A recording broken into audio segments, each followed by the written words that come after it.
Are we live? Yeah. We're live. Is it happening? That's the casualest opening of the show ever. I was just fucking, I almost ripped a fart. I thought we were off camera. Grooving.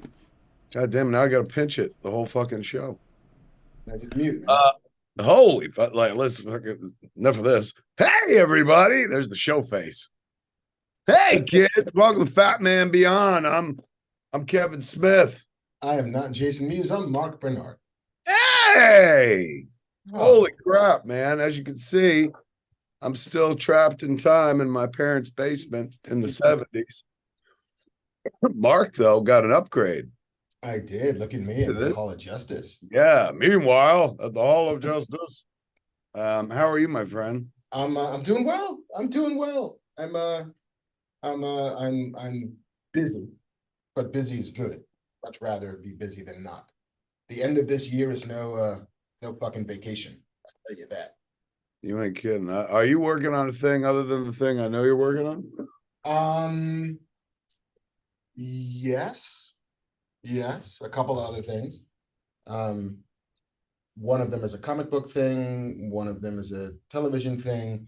But yeah, man, it's it's the hustle is on. I take a day off for Christmas and I go back to work. Wow. So Me and Mark are working on a thing uh, together, a thing that we don't own, but we're working on. That is taking up the pretty much the end of my year. But it sounds like Mark's got something in addition to that.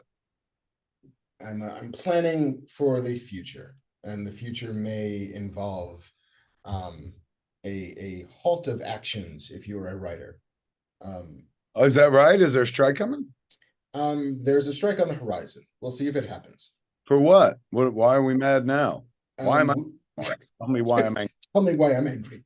Um, I think the bulk of it is over streamers and the lack of residuals, the shortened episodic count, it has gotten harder. I mean, residuals is really the big thing, but it's Yeah. gotten harder and harder to make a living as a writer than it ever has been before.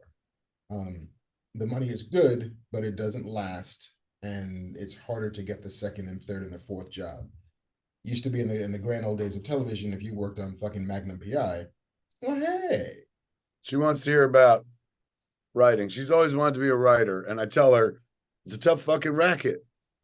I'm not that I don't believe you can't do it, but it's hard. It's hard for a human, let alone someone with no thumbs to speak of. So you listen to Mark, he'll tell you. He'll tell you how fucking difficult it is. Tell her, Mark. yeah, I mean, if you were on a network show, then you worked for 40 weeks out of the year, maybe 45. You had a couple weeks off, maybe a month on hiatus, and you went back to work. Now I'm working a full job is 20 weeks. Um, and that means that's another 32 weeks that I got to figure out what to do to make my nut. And it's harder to get a second job in that year. It's harder to get a third job in that year. And much of that is because of streaming. See, you lost her already. Yeah, it's hard. She's not committed. She's no commitment to the arts. She sees a movie or a TV show about some motherfuckers making a movie or TV show. I can do that, but I don't even have the patience for the real. And then I'm patients the real. And so what used to happen was if you had a show, if you wrote an episode of fucking Matlock, you were pretty much guaranteed that that episode of Matlock would rerun. Remember reruns when Yeah, I it remember wasn't that. the actual season, and then it was after that. And then a show would sell into syndication and it'd be on the air, and every time it aired, you get money for that. And that used to be how lots of writers sort of made their in-between times, which is, hey, I wrote an episode of Friends. Look, I got another check for having written that episode of Friends. With the streamers, those residuals are gone because that money used to come from new advertising. A license fee gets paid for an episode. The network sells advertisements against that license fee, and then you get a little tidy sum of cash, and that's gone. So there are lots of grievances that writers have. The contract that the Writers Guild of America, both East and West, has with the studios expires, I believe, in May, and then we start renegotiating. And it could very well come to a head because what writers want will be expensive, but at the end of the day, I think is necessary. And it's always hard prying money from studios, despite the fact that they have lots of money. You are one of those cats that is always on that. I'm like, all right, whatever they give me, I guess is fine. It never occurs to me to be like to be Oliver and be like, please, sir, can I have some more? Oh, Oh, what do we do? Do we strike? Do we march? the first thing is negotiate, see what that comes to. If it's an impasse, then the guild will ask for a strike authorization vote, which is they ask the membership if this comes to pass, would you strike? Would you ratify the guild going on strike? And if that strike ratification vote is in the high 90% of the membership, then that is another bargaining tool, which is, hey guys, we're going to go on strike. You don't want us to stop working because if we stop working, then you stop making things. Unless it's unscripted. That was what happened one of the last times we went on strike. Was, hey, look, it's suddenly reality TV is a thing that's happening because you don't technically need writers for that. Although you 100% need writers for that, you just call them producers. And the last writer strike lasted about 100 days. And that is not good for anybody's business to shut things down. Somebody in chat, Jeremiah Maxwell, said Warrior Nun just canceled. They canceled Warrior Nun as well. I thought that was doing well.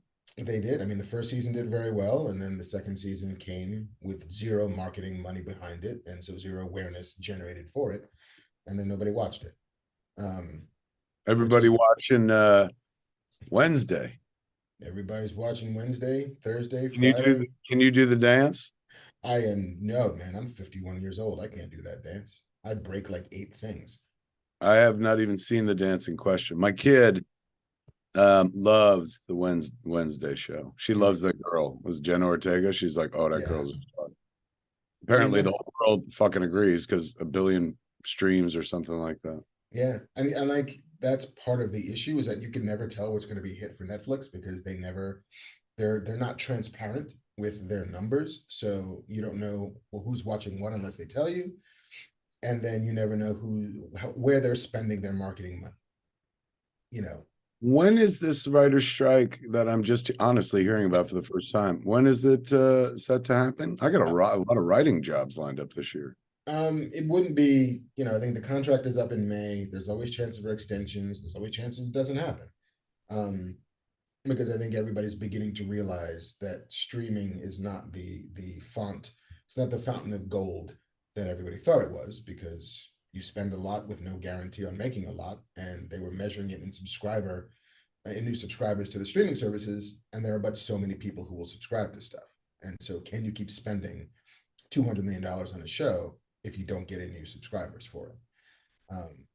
And so now we're watching lots of these streamers say, hey, we're adding ad-supported models because now we have to make money. So, hey, Netflix, who said we would never have commercials, is about to have commercials. Everything old is new again. Back to I remember when we were podcasting for about a year. This is 2007. Me and Scott Mosier doing Smodcast. Sound like an old man telling the story. It wasn't even a year. We were 6 months in maybe, and the podcast had been successful. It was because there's nothing else out there. You got to remember, we predate. You name a podcast, we beat it. Like we were there first. So except for, Adam Curry, arguably the father of podcasting, godfather of podcasting, and Leo Laporte, who was in the space when I got here with This Week in Tech. There's nobody else here. So Smodcast was pretty popular. And I was like, oh, podcasting is free. This is awesome. And then Carol, my business manager, was like, here's a bill for a thing called a server, and it's very high, and it was a lot of money. I was like, what the fuck is this? And she said, this is where your podcast is. Everybody that downloads it hits your stream. It costs us money. I was like, I thought podcasting was free. She's like, for everybody else, yes. For the podcaster, apparently, no. So we're find a way to pay for it. Wasn't even thinking about making money or turning it into business. I just liked podcasting. I didn't want to have to pay for it and shit. So I remember I said to Moj, I was like, hey man, like we got a fucking letter, an email from Fleshlight because we referenced them in Zach and Mary Make a Porno. And they said, if you ever want to do a Kevin Smith Fleshlight, we do one. I said, I do want that.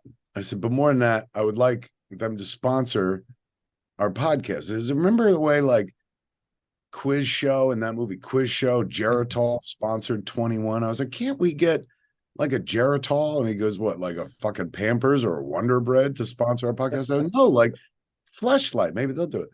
And we reached out to Fleshlight and they were like, yeah, okay, we'll pay for it. And that was how we started doing ads. We'll be doing an ad in about 30 fucking seconds, kids. And it all started many years ago with asking a fucking male fuck toy company for a few bucks so that I could speak my mind, free speech on the internet and shit. So the point of that story is rambling and I forget what it was. I knew there was a relevance somewhere. It's whatever is free is not free for everybody. Yeah. Oh, well, no, I think my point was we all think like I remember being like, oh my God, I'm figuring this out and we will get someone to pay for this show. And that's the fucking TV model and radio model going back to the beginning of time. Like, that's right, folks. Don't touch that dial. There's always something that's selling the thing that you want to see. And for a while with podcasts, I was like, oh, well, that's not here, but it is there. It was there as well. We went right into the same fucking model that had preceded us so many times. I think was more my point. Everybody thinks they're creating something new. Like, Netflix are like, oh my God, it's like a public utility. The font has been turned on and it will never be turned off because that is what we're used to and life will always be the same. And Netflix is like, we're a futuristic fucking company. HBO, my ass. We are the fucking future. We're the edge. We're edging, motherfucker. And then eventually they too get to we're gonna do ads just like everybody else. Yeah. The future is the past, kids. We need your fucking money. Like their business model was built on growth. And at some point, you run out of people to sell things to. Like they literally expanded into every country they could expand into. And it's like, and we found it. There are X number of people who want it, and we're giving it to all of them. So now how do we make more money on top of this when we had been designed to be a shark, just swimming and eating?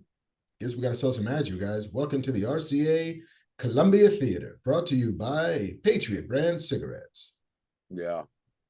It's the tale as old as time, Marc, sponsored by Disney. Let me tell you something about, remember a couple months ago when HBO Max is like, we're killing this, we're killing that. And everybody was like, this guy's nuts.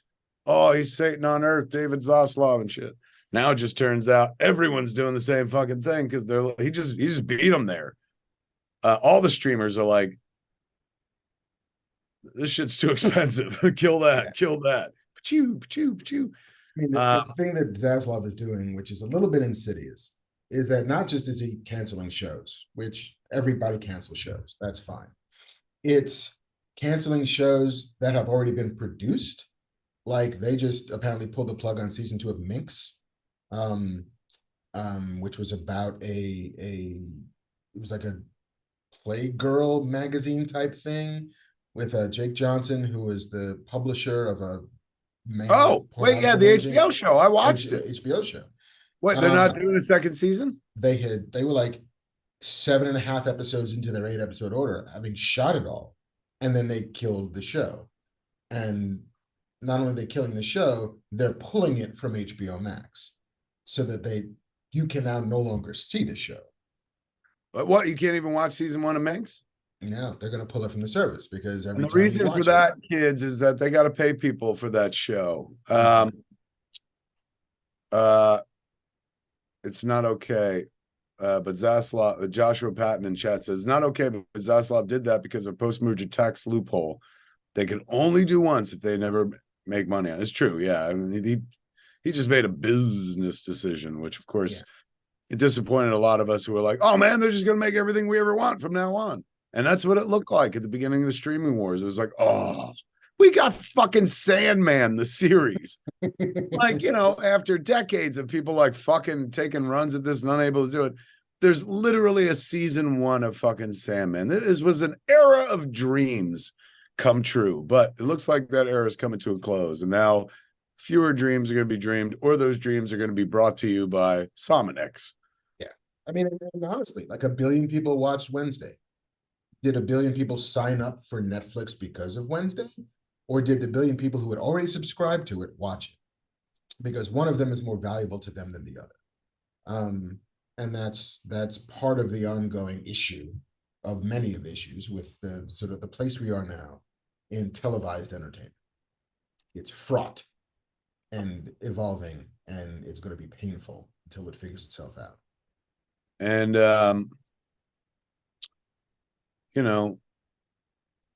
striking is going to hopefully open up the purse strings a little bit from the places that. That's always the hope. It's always the hope. And it's figuring out a way to return to a version of television that allows everybody to make more money, including the studios. I think they'll find. Ophelia Payne in chat goes, why can't we just go back to a channel on TV for shows and not have to buy everything? Because we didn't want that anymore. No, we hated that. Things. Yes, we wanted pretty new things. We wanted to be able to cut the cord. Remember that? We all hated the cord. Never noticed the cord before until they started streaming. And then suddenly we're like, oh, fuck, gah. And we all cut the cord. And that's when everybody was like, oh, wait, we could charge them for every single channel now. Like, remember you used to pay like $80 a month to get all of this shit? And you cut the cord, now you pay $9.99 for 10 services, and now you're paying more for the same thing you used to get, but no commercials, except you also have commercials. But hey, you got Squid Game, so fuck you. Sometimes you get a Squid Game. And periodically get a Stranger Thing, and every once in a while it's a Wednesday.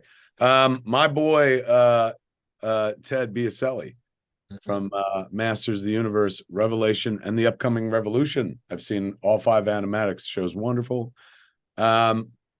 He was involved with this show. This was his show. I remember from the jump. He was like, I'm putting together a show based on the Addams Family. It's with the guys who did Smallville.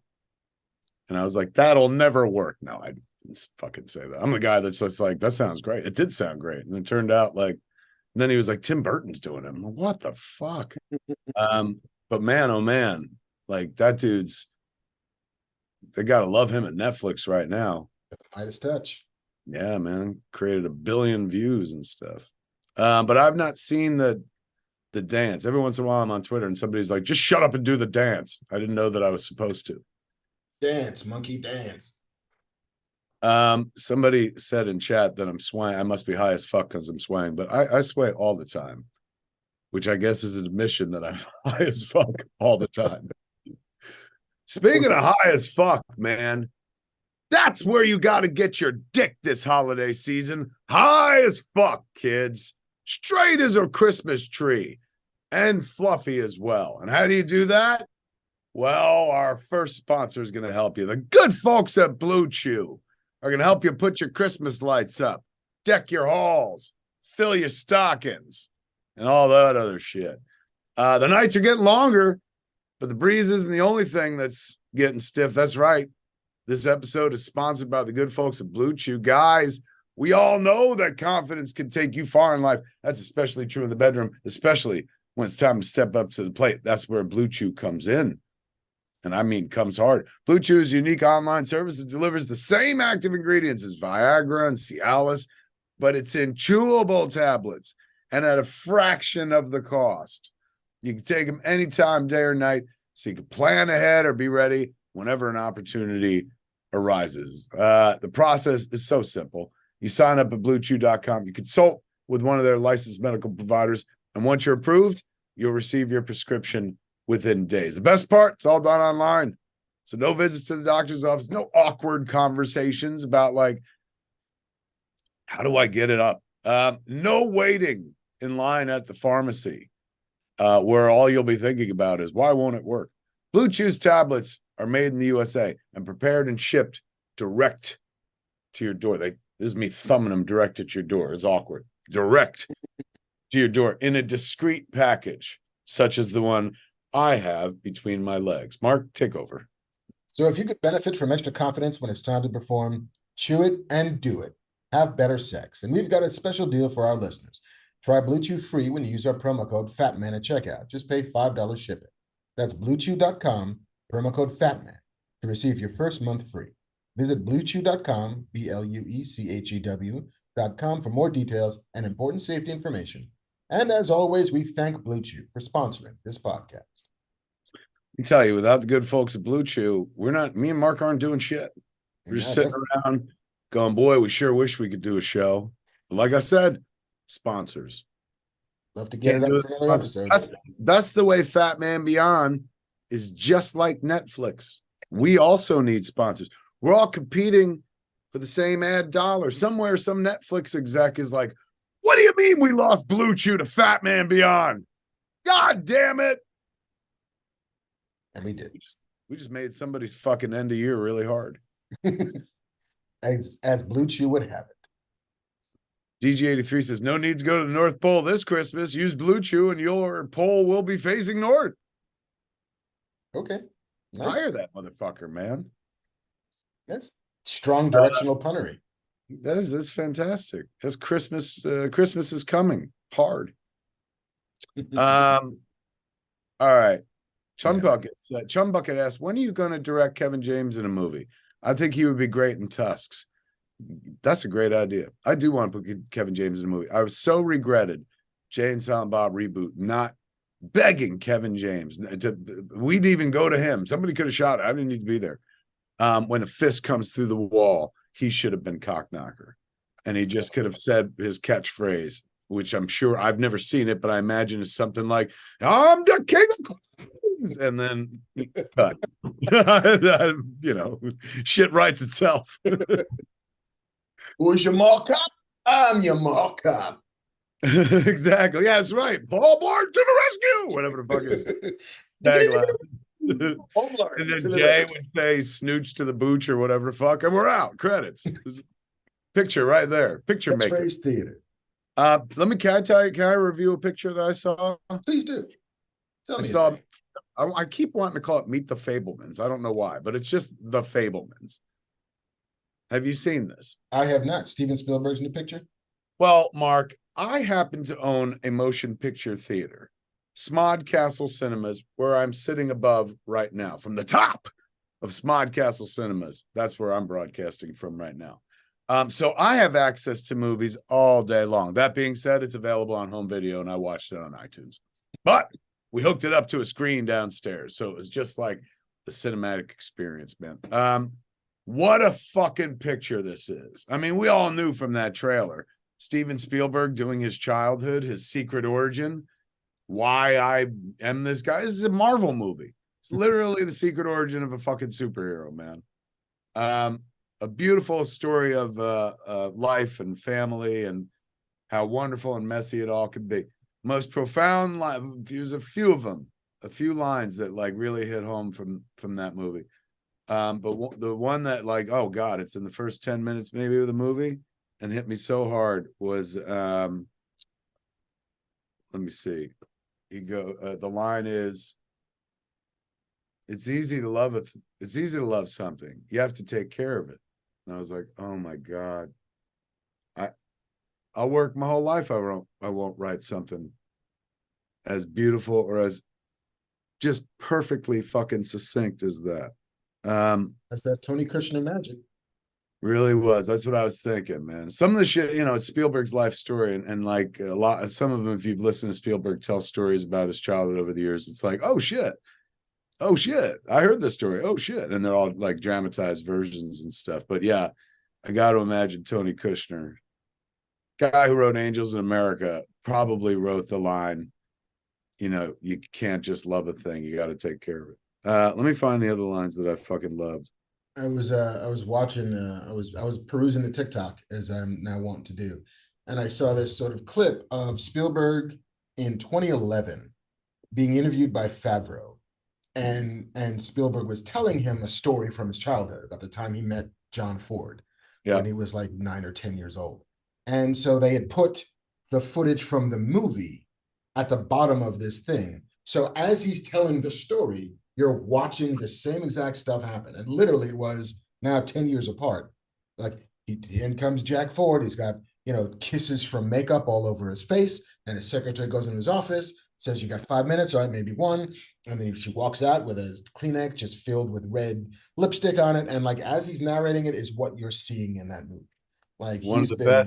One of the absolute best scenes of the movie, is the last scene of the movie, as a matter of fact, is young Spielberg finally gets onto the lot, so to speak. He's been sending out all these letters, and guy at CBS is about to do Hogan's Heroes interviews with him about being an assistant to an assistant to assistant. He goes, "But you don't want to be in TV." He goes, "And it's Grunny, man. It's fucking Greg Grunberg plays the guy." Hogan's I was Heroes. watching the movie. I was like, "Fucking Grunny." And he's like, "You don't want to be in TV. You want to make movies." He's one of the greatest directors, the greatest director ever lives, right across the hall. He takes him in there to John Ford's office. And early in the movie, of course, young Spielberg has gone to see like The Man Who Shot Liberty Valance, amongst 10 other John Ford movies. And fucking John Ford is played fantastically by David Lynch. And he comes in and it's kind of almost quiet, wordless performance, but it plays out. I watched that clip as well, but I didn't see it with the clip of the movie attached to it. I just remember that interview, and I went and looked it up, and I saw it yesterday, and I played it.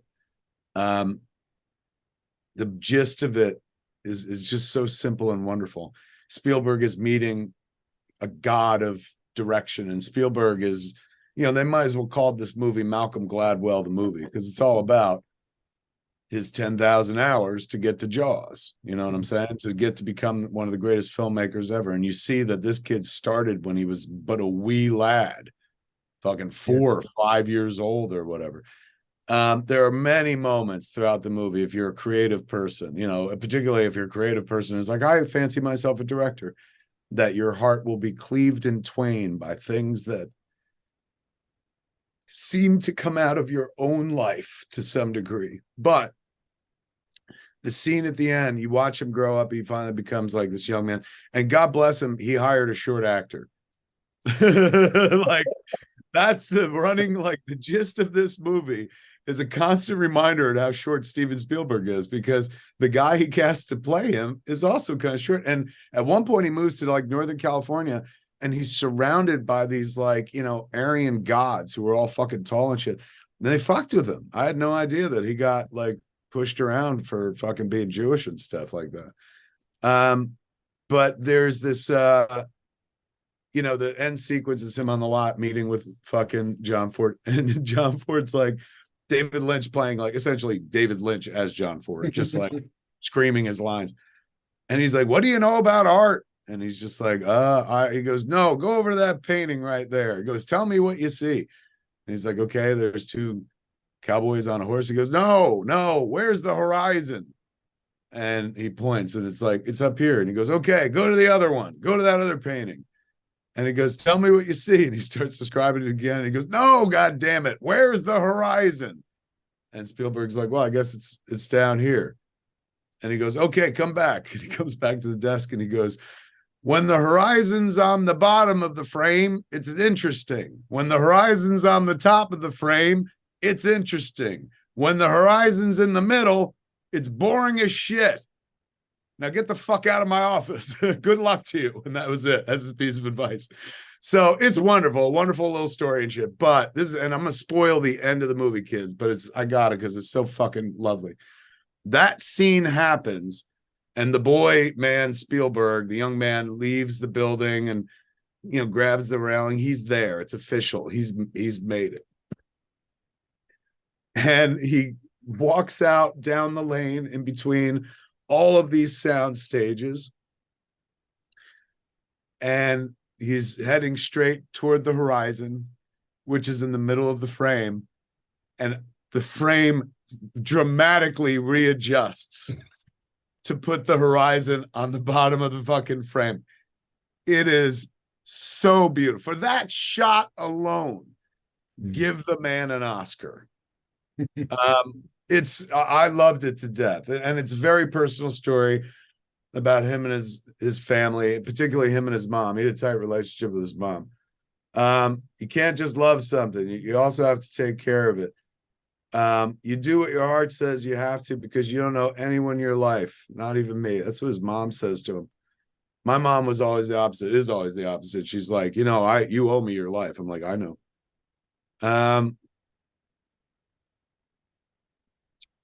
We've come too far in our story to actually say the end. Oh, whole fucking movie is too heartbreakingly fucking beautiful. I hope they win a boatload of Oscars. He's of course an amazing filmmaker and always has been and stuff, but he's now at that place in his life where, I've been reflective about who the fuck I am since the beginning. I'm in the work. He's one of those old guard guys who he observes, doesn't absorb, right? He's an artist. It takes a while for those cats to go deep. You see their life in their work, like we've seen, Spielberg always having strong female role models like mothers, single mothers and stuff. And that was always kind of woven from his own experience and stuff. But this is a very confessional, very personal journey into like what makes him tick and who he is. And that's just something that generation of filmmakers, I was way more navel gazy. I came in going like existential me. Those cats came in going, let's entertain. And fuck me, I'm trying to make a picture here. And now he's old enough and comfortable enough in who the fuck he is, where he's like, what would be fun? I'm going to tell stories about how the fuck I got here. I remember hearing an interview with him. I can't remember who it was with. It might have been the guy on Inside the Actor Studio, but it was a long form televised interview. And he was talking about the fact that, as you say, like, I didn't often put myself in it, but my stuff is in the work, like E.T. Up until, I guess, this point was maybe his most autobiographical thing. Not that he ever hung out with aliens, but, grew up in a single mother household and had a, younger sister and older brother. And that domestic world was his domestic world.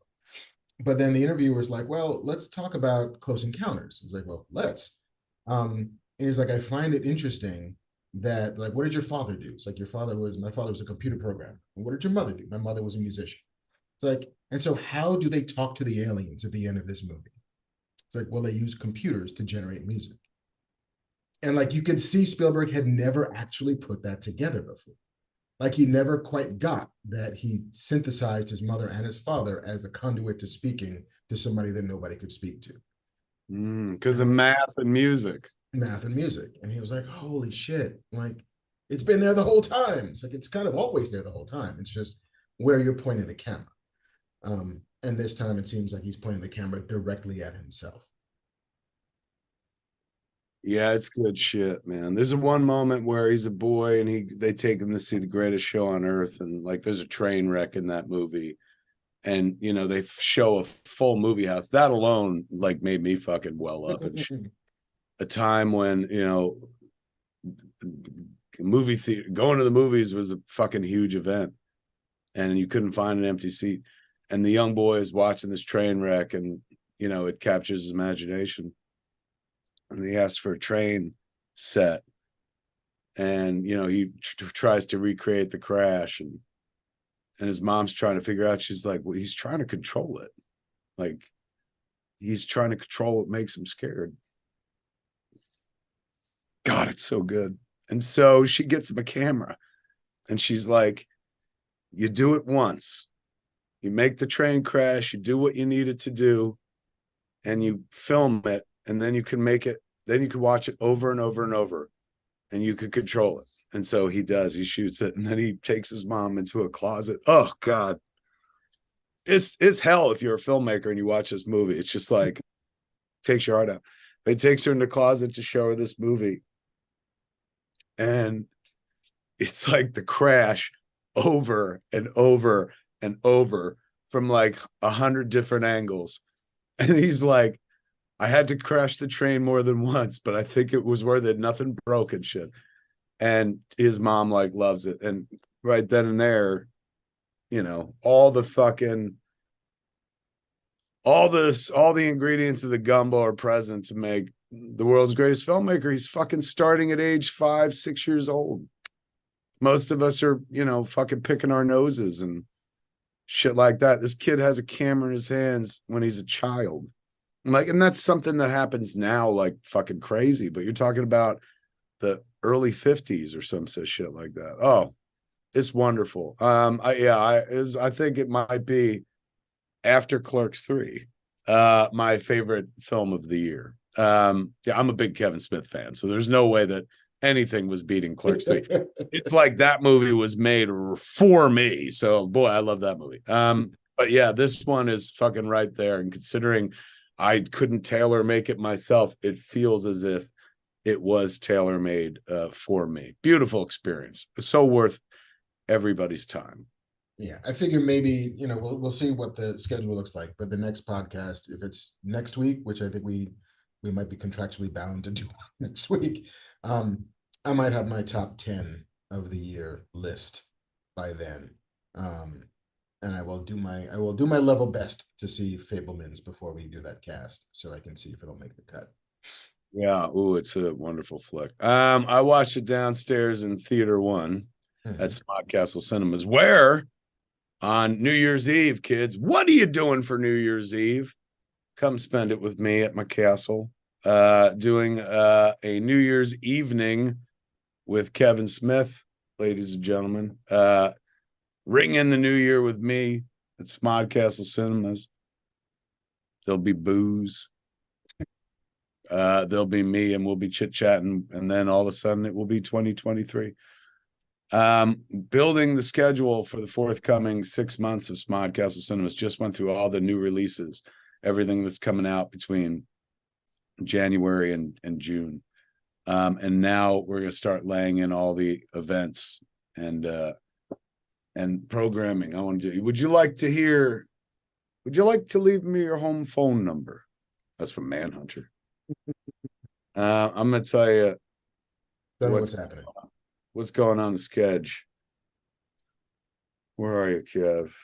Okay, here we go. Merry Marvel Marching Society, of course. A series of movies that made me, such a bunch of movies that were influential and like what I became. Fat Man on Batman. We're going to be showing Batman movies once a month. Nice. Watch them with this guy. Brat Pack, the films of John Hughes. Sure Shot, Mark, as in SHORE. Movies made in New Jersey. Rock Out With Your Doc Out, the films of Malcolm Ingram. Rauschman, the films of Josh Roush. Ides of Mark, movies with Mark Bernardin. Smod Castle Sunday morning mass and hummus breakfast. Guess what that is? Clerks open all night. That's where we show all 3 Clerks movies from midnight till 6 in the morning, then eat breakfast catered by Quick Stop. Bear is Driving, the Clerks cartoon marathon. Silent Bob Speaks, talking over movies, commentary track screenings. We've done 2 of those so far. Enter the Universe, the films of Kevin Smith. Directly responsible filmmakers at Smod Castle. Like last week, we had Terrifier 1 and Terrifier 2 there, and Damian Leone and Steve Barden, Uncle Creepy, the producer. He came. They both came with the cast and crew, and we had a fucking packed house, man. It was wonderful. And then I interviewed them afterwards. We'll be doing the same thing with the Russo brothers in the first 6 months of next year. James Gunn, Zack Snyder's bringing Justice League, Jason Reitman, Jason Mewes, the other directorial Jason. He directed a movie. He's coming. I'm going to get Scott Mosier to come bring his Grinch movie. He's a director too. And we're going to do an OG Clerks 3 script reading, like the script that we didn't shoot and stuff. Oh my God, such good times, man. Excellent. What are you going to bring for the Ides of Mark? Ooh, I had a list. I feel like we should keep it a surprise. Okay. I'll play your game, Bernardin. I'm all about surprises. I mean, we'll tip it, I think, later, closer to the date when we expect people to buy tickets. But I think it's going to be stuff that does mean quite a bit to me, that I have never seen on the big screen. Before. I know one. Hell yeah. My Streets of Fire Fist. That's pretty good. I'll name in the Rockers. Somebody was like, J.L. Allybug says, we need more Smod Castle cinemas across the world. You can get that in a streaming service. It sounds fun as fuck. No. Streaming makes my job so much harder. I'll be honest. Yeah, no, we're it's experiential with Smodcastle, man. And we're gonna try to make one work. I'm not some people have been like franchise, and I'm like, we just started. But I will say this. Can I share something with you? Please. Ashley is my partner. She's the math one. It's me and Ashley and Jeff Swanton, Ernie O'Donnell, Tony, who was the guy that reopened the theater after the pandemic. So Ashley did the math. Oh shit, my light went on. Ashley did the math. Yeah, mine kind of just blew out on me. There he goes. You there? I'm here. Okay. She did the math on whatchamacallit. Our first 2 months. We took over September, October. So in September, October, we wound up, there we go, doing as much as the theater did the whole previous year. So the key to that is just, grossly overcharging for every ticket. That was my big fix. I was like, $10 a ticket. What if it was 75? And no, we've had a few cool events and shit that pack the people in and stuff. But once again, we're in a fucking, when you own a movie theater, you think you're in the arts, kids, but really you're just in the fucking candy business. That's all. So the concessions have gone up considerably as well. But the next, course of action, Mark, is to secure a liquor license. Like most movie theaters, it'd be nice to be able to serve booze for people who like come in going like, I would love to fucking just sit here and have a few drinks and watch a movie and shit like that. So that's next in early 2023. That's what we'll be pursuing. Smodcastle Cinemas, kids, come on out. It's good times. Oh my God. Good times. That means finding a bar that's shutting down and is willing to sell you their liquor license, because Jersey, unlike lots of other places, has but so many going around.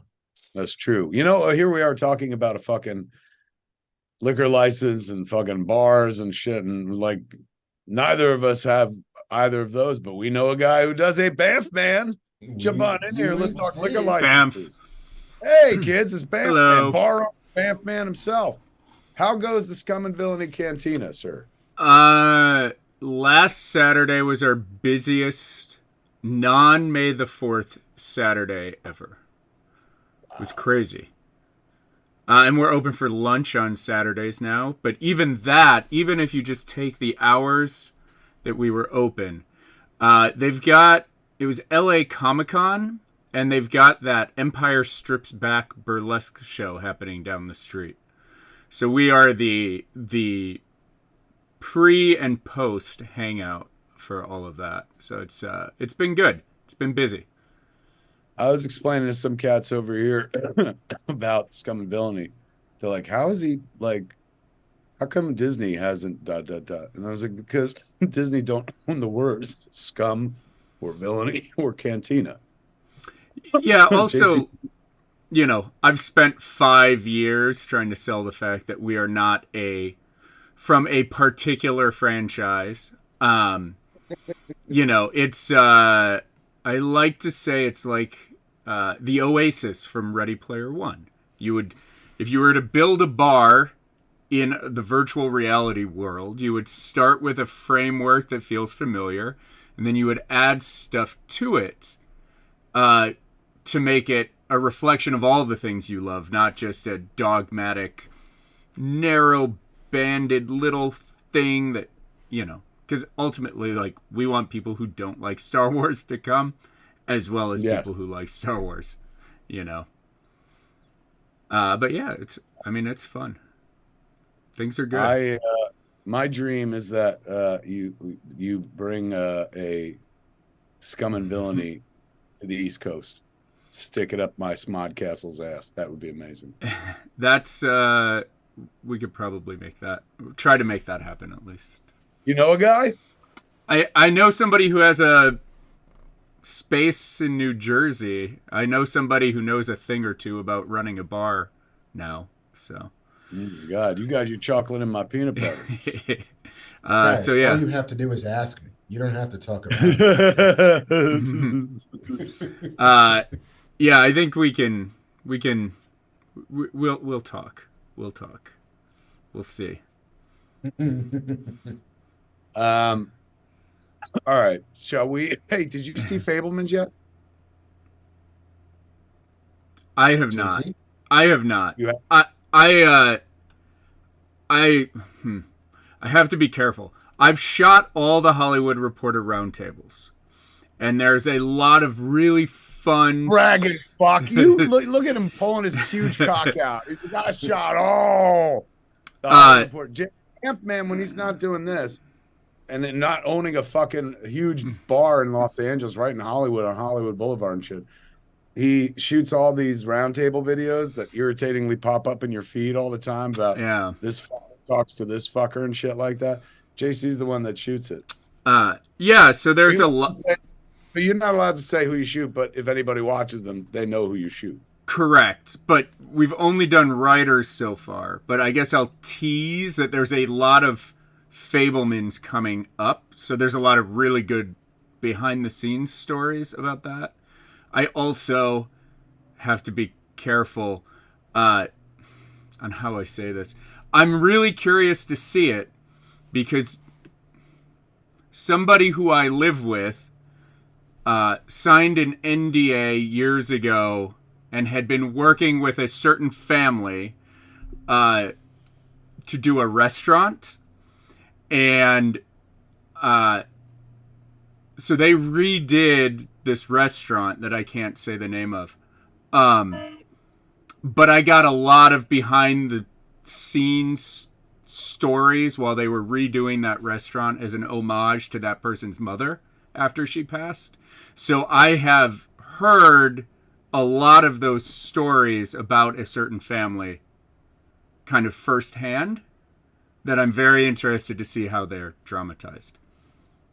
This must be how fans feel. When hopefully I don't get sued. Yeah. I was gonna say, I feel like that was artfully done. You are so obscure. I forgot who the fuck we were talking about. Anyway, it'll be fun to watch Meet the Fablemans.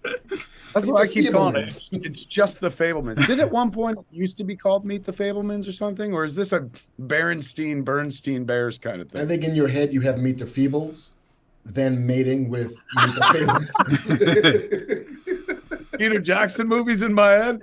Yes. Yeah, I went in looking for puppets, and I was like, "Well, there were no puppets. Pretty searing family drama, but no puppets." Would have been better with puppets. I'll just say that. Wait, you both saw Andor, right? I'm still stuck on episode. Yeah, I haven't seen the rest of it, but you guys want to talk about it? A lot of people in chat are like Andor. I'm like, Andor what? And they say Andor. I'm like, oh yeah. I will defer to the Star Wars expert currently on the podcast with us. I will just say, it is one of the best TV shows I've seen this year. Oh shit! I'm not surprised. You're talking about Tony Gilroy. Yeah. Like, I mean, never mind the Star Wars of it all. Tony Gilroy is fucking. This guy fucking wrote Michael Collins. Clayton. Sorry.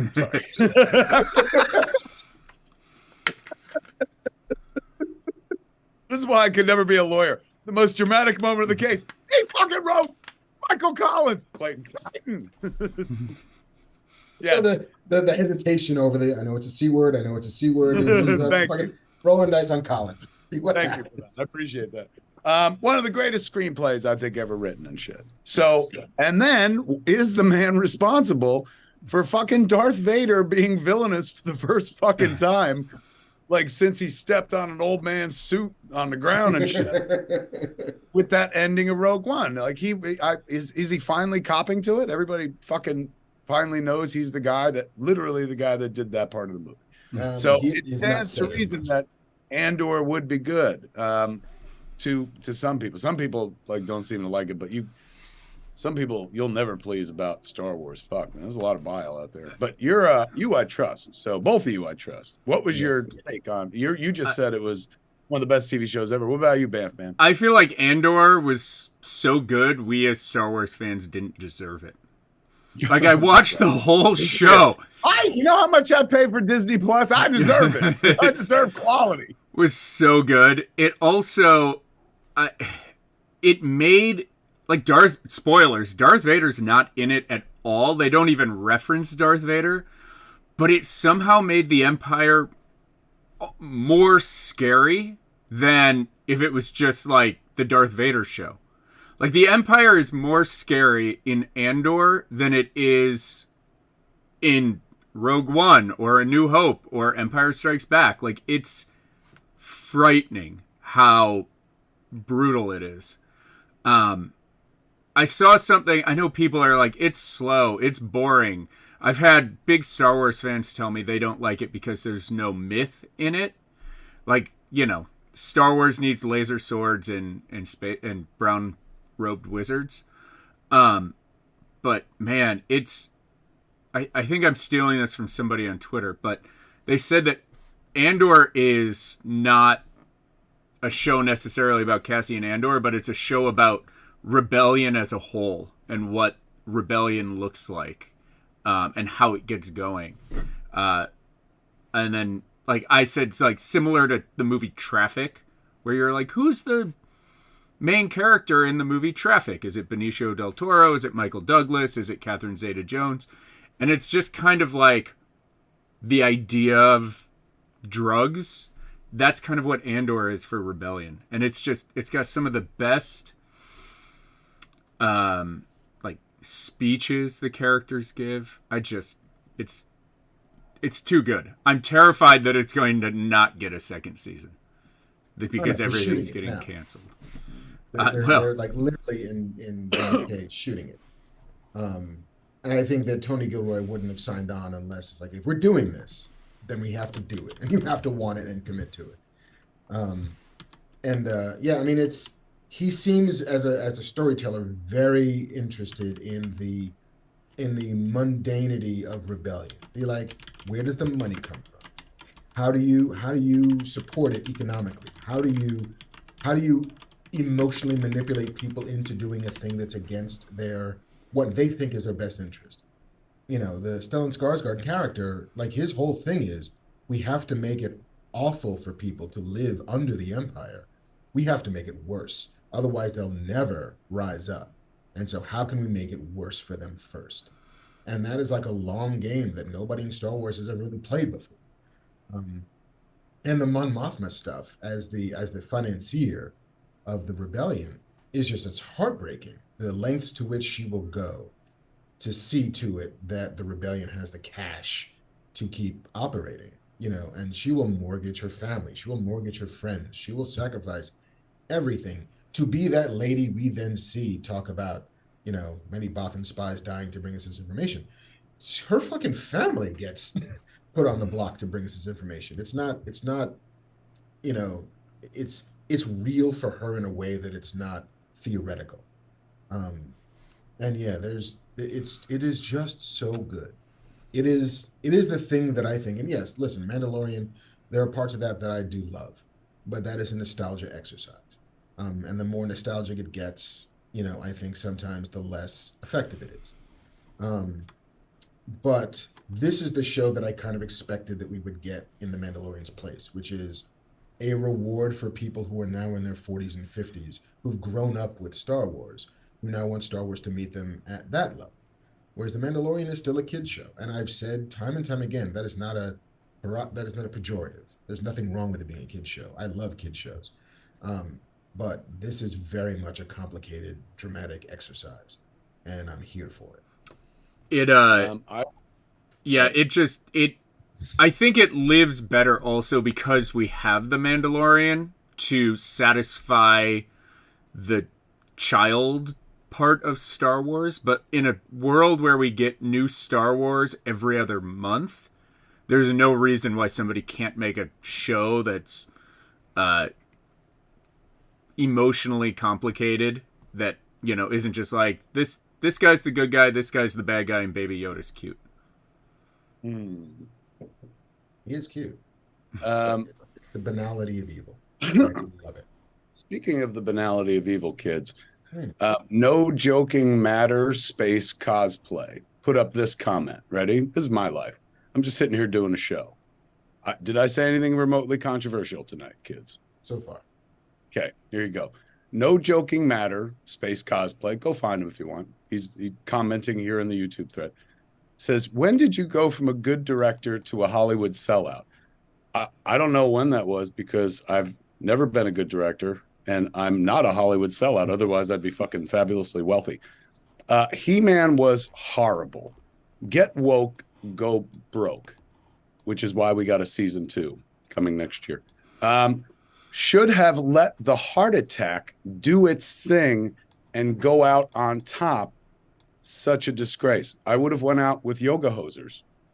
Was that peak Kevin Smith? Did you love Yoga Hosers? No, you piece of shit. You didn't like that either. So if I would have died when you wanted me to, I would not be going out on top. How fucking weird and wild that somebody feels that way, Mark, that they're like, you should have died because then you wouldn't have made He-Man. Kids, let's find no joking matter space cosplay and see what he's up to. See how full that his life is. Anybody? Isn't that fucking crazy, dude? Not for nothing, but like that is a hateful fucking sentiment. There's one thing when a bunch of people are like, stop crying on the internet. It's like, whatever. That fucking make a current reference, piece of shit. But like that shit, to be like, you should have died because your opinion is different than mine. And that's my life every day. That's one of those things that makes you go like, why am I doing this? Why am I even on the internet? Why am I on social media? It's become a real like negative place lately. And mind you, I've been here since the beginning. I've been online since, you could say like, I did the internet last night. It was awesome. And you did the entire fucking thing. But who needs that? Seriously. Like that's just some fucking crazy shit. Anybody know where he is? I banned him. I'll ban him. Let's track him down. Fucking. Oh, I mean, I kicked him out of chat.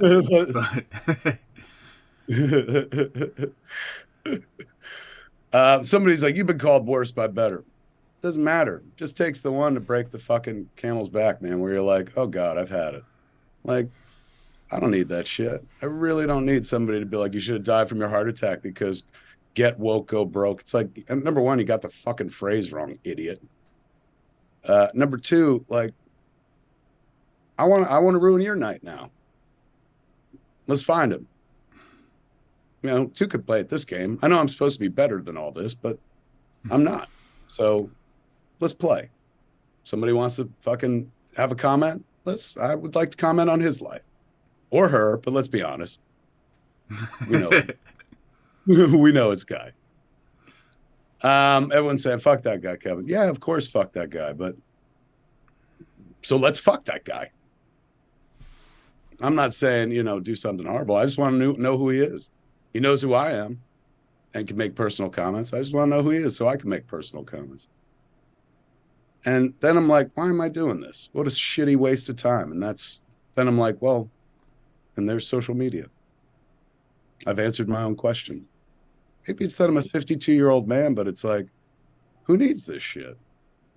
Seriously. Like, there's some fucking rule book that I'm following. Like, I do whatever I want in this life professionally.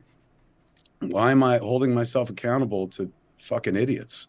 Like, who are like, you should have died, man, because fucking I don't like what you did with He-Man. Oh, you trivial fucks. In any event. Can we talk about something else? Sure. I just wonder if he canceled his Netflix subscription or no.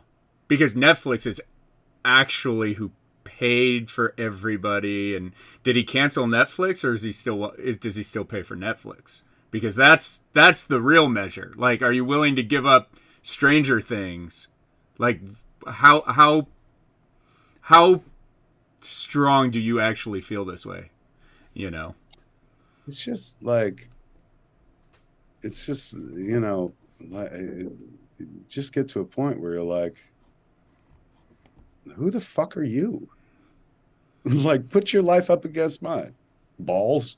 Go ahead. Fucking like, you should have died. All right, let's see how productive your life has been and whether it has warranted you living. Present. I'm happy to present mine. I got a long tail. What you got? It's unbelievable, man. Like that I give a person like that any amount of my fucking time. And here we are still fucking talking about it. Ugh. You know, when I was younger, they were like, you're fucking fat. Now I'm not. And they're like, all right, let's find something else to be mad about. Oh, God, these people have been around since I was a child. That fucking commenter, not the same one, but my whole life, man. Fucking, you know, here, you want to know my super villain origin story, Mark? So I'm 9 years old. I recently talked about this with a therapist.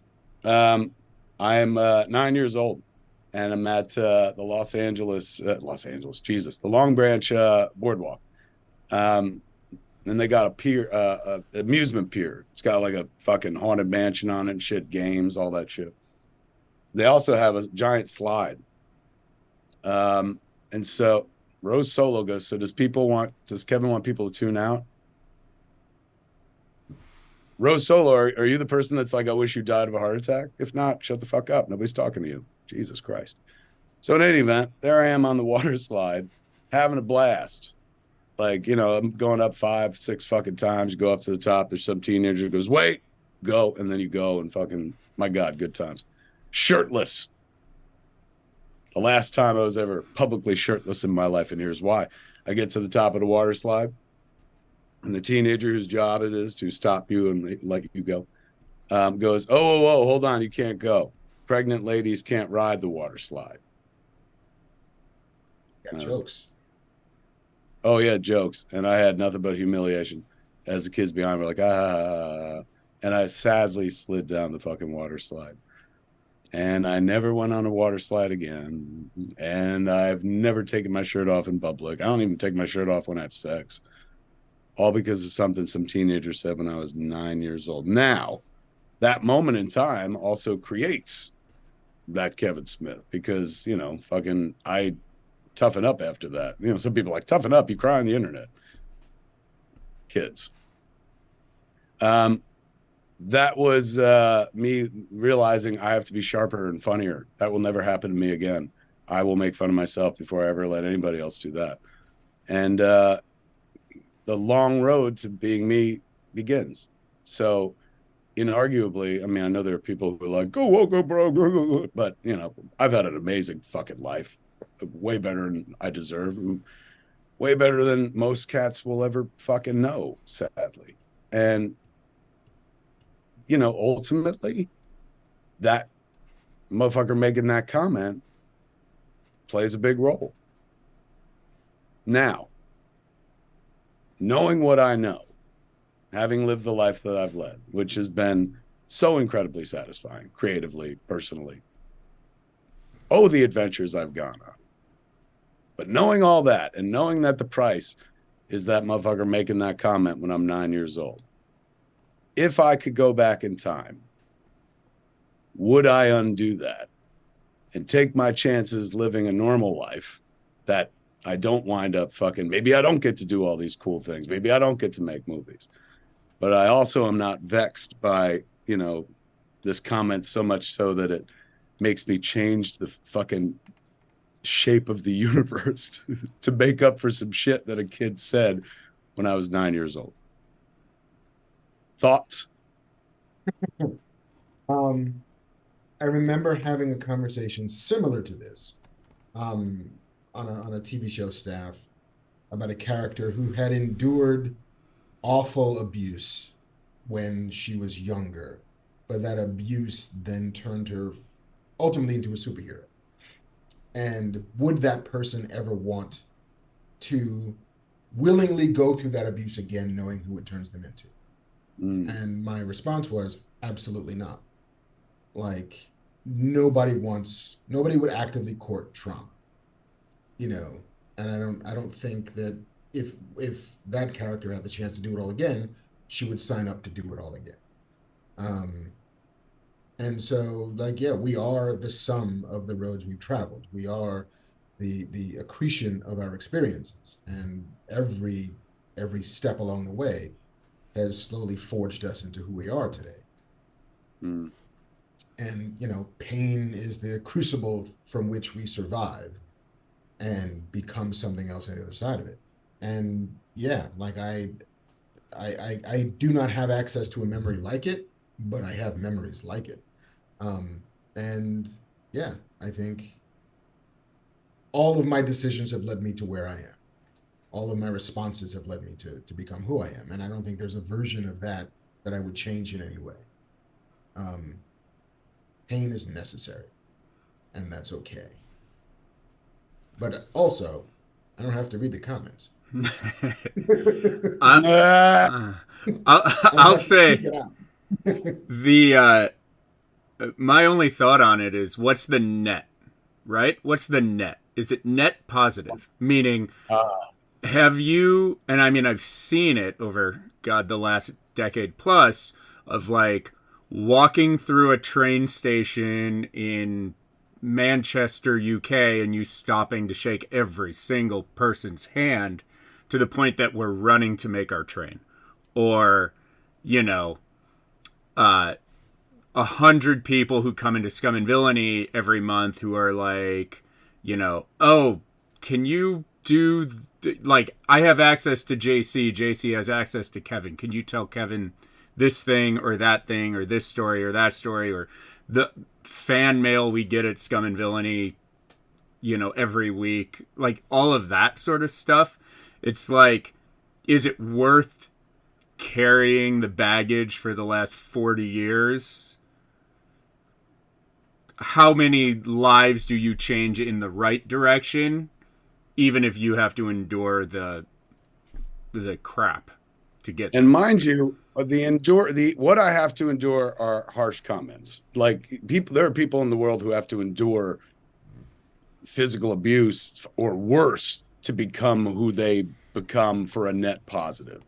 I'm not saying like, oh, the price that I fucking paid. I mean, shit, in terms of price, it's been nothing.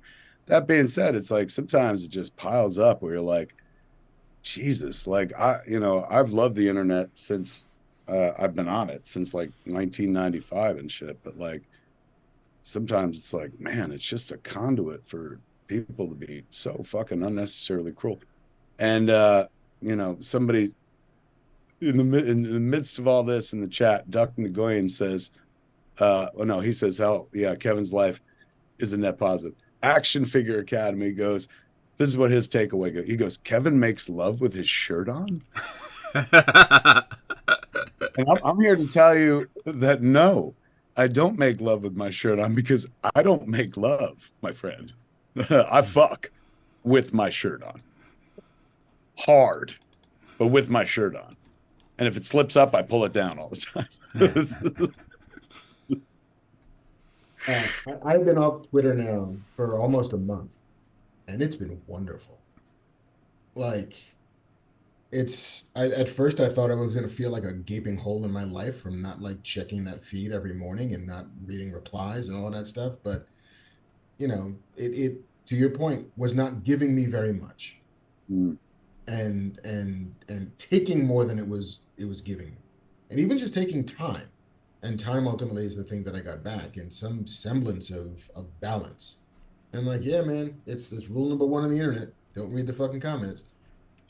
So I got to break that rule for this one. Duck Nguyen goes, Kevin Picard's during fuck sessions? Is that pulling your shirt down? Oh my God, it was worth it just to get to that. I have never heard that reference before. Picarding? Why? Because I'm not a big Star Trek guy. Does he pull his shirt down? Like, to me, that would be Spocking. Because remember when he gets up after he fucking, takes the thing, puts it online Star Trek 2, and he fixes himself? Mm-hmm. But it was Picard that does that? he does it because whenever he would stand up, it went from being a one piece to a two piece, and then the shirt would always kind of ride up. So then he would just tug it down, and then it became this like authoritative gesture of command, and like it was always make it so number one, and he tuck the shirt and then move on. And so the idea that you're making it so. They call it. Everyone's like, "Yeah, dude, it's the Picard maneuver, man." There's like a super cut video of it. Oh, that's hysterical. Jordan Peters goes, Spock did it once. It was a habit for Picard. Every episode, once or twice. Picard. I Picard all the time when I fuck. There you go. And somebody was like, he probably leaves the hat on. I do. I stay on brand when I fuck, just in case. What if somebody comes in and I'm not wearing the hat? They'll be so disappointed. They'll be disappointed by a lot more than just seeing the hat. Seeing the fucking, they'll be like, oh my God. He fucks like he makes movies. And that depends on how you feel about my movies. And then give me a couple minutes shorter. He went woke, and he's now, his dick is broke. Picarding. Oh my God. That was so fucking worth the journey just to get there. Okay. Good times. Where shall we go now? I did a thing.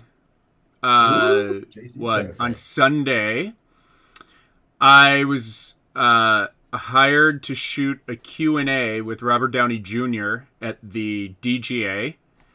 And Iron Man himself? Iron Man. Tom Holland and Zendaya sat in front of me. Adrian Brody was there. And Adrian. How do they know each other? I don't know. But he was there, amongst some other people I didn't recognize, and he showed his movie Senior about his dad. The documentary about Robert Downey Sr. Yeah. I saw a trailer for it. It's very emotional. It's really, really good. It's really interesting to see. I mean, you can see because I don't know if a lot of people know, like his dad was like a B movie, like crazy non sequitur, almost like reminds me of like if Andy Kaufman was like directing and writing movies. It's just like so wacky and bizarre. But the movie is about he wants to make a movie on his dad, but his dad's like, I'm not letting you make a movie about me. And he's like, well, Dad, then you can make a movie on you, and I'll make a movie about you making a movie about you. And it's fantastic. But the best part was watching Robert watch the audience watch the movie he made about his dad. Was awesome, because he was like crying and tearing up and smiling and laughing in the back of the theater. It was really fun. So I highly recommend that. Highly recommend. It's like 90 minutes, easy to get in there, watch it. It'll make you laugh. It'll make you feel some things. So you're highly recommending standing next to Robert Downey Jr. while you watch. Yes. If you have an opportunity to stand next to Tony Stark, watch a movie, I highly recommend. And sit behind Iron Man. It's called or Senior, Spider-Man. correct? Senior. I want to see it so badly. I mean, look, I'm a fucking sucker for a warm documentary about one's father. But his dad directed a movie that like I fucked with throughout my entire childhood. His dad directed Putney Swope, but that's not the movie I fucked with throughout my entire childhood. He directed Up the Academy, the Mad Magazine movie. The one that has it had Jessica Walters in it, and Ron Liebman was her husband. And he's like the army guy, and he's like, tickle your ass with a feather. And she's like, what? And he's a particularly nice weather. Like, that was childhood classic. Post National Lampoon's Animal House, Mad Magazine was like, we're going to fucking produce a movie. Or, somebody approached Mad Magazine of putting their name on this movie. And there was even a statue of Alfred E. Newman there, which they still have in the DC warehouse and shit, in Warner Brothers warehouse. So Yeah, man, I knew the dude's work intimately. This I look forward to as a fan, not personally. Watching it with Robert Downey Jr. right there would have been nice. I wish he would have invited me, but I'm going to see it regardless. It's on Netflix. Really good. Really easy to watch. The first. Oh, it's already available right now. I believe it's out right now. And yeah, if it's an interesting look. Like if you've ever lost somebody close to you, it's also an interesting look. There's a scene towards the end where he's talking to his therapist about, spoilers, what he thinks may be the last time he's going to see his father. And you get, like, they just put it in that session. And they, lot of old home movies of Robert Downey Jr. as a kid growing up. It's pretty cool. Like, it's pretty cool also to understand him better through what his father did. They address, his father just being like, yeah, do drugs with us when he was a kid and some of that. It's pretty crazy. It's pretty good. I'm gonna hook it up downstairs, watch it in the theater on the big screen. Some of it's in black and white. They did some of it in black and white. It's pretty cool. Good for him. He got to do it with his, make a flick about his dad, with his dad, for his dad, while his dad was still here. And, give them their flowers while they're around, kids, not when they're fucking gone.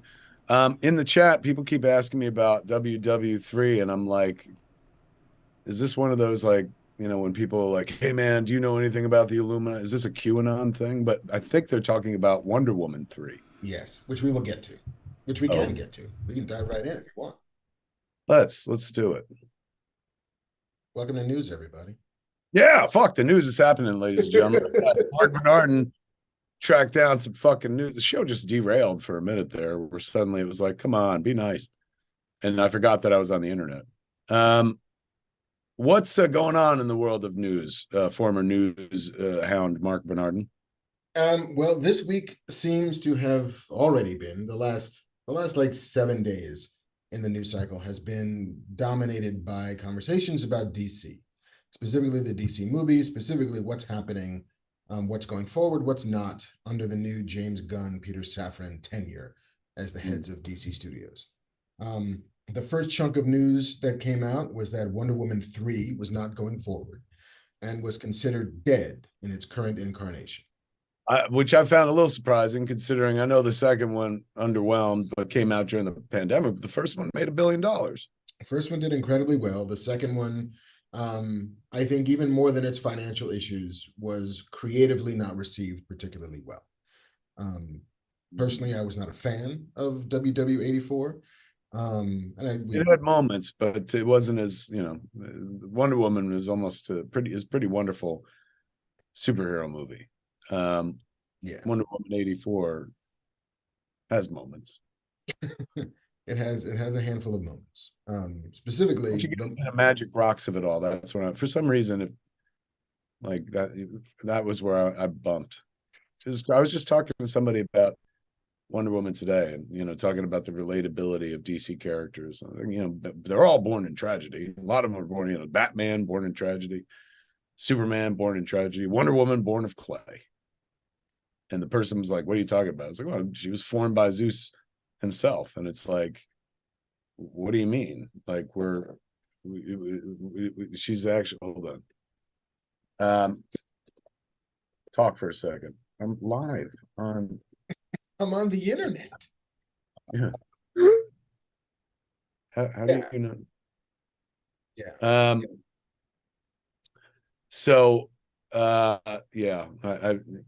it's and again, I'm not like, this ain't, please don't write fucking articles. Smith hates Wonder Woman. That's not true at all. But I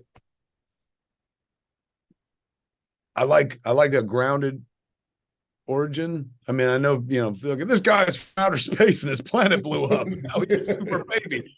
Isn't very grounded either, but it's a little more grounded than like God. took some clay and made Wonder Woman as a baby. It's like, how do I sell that?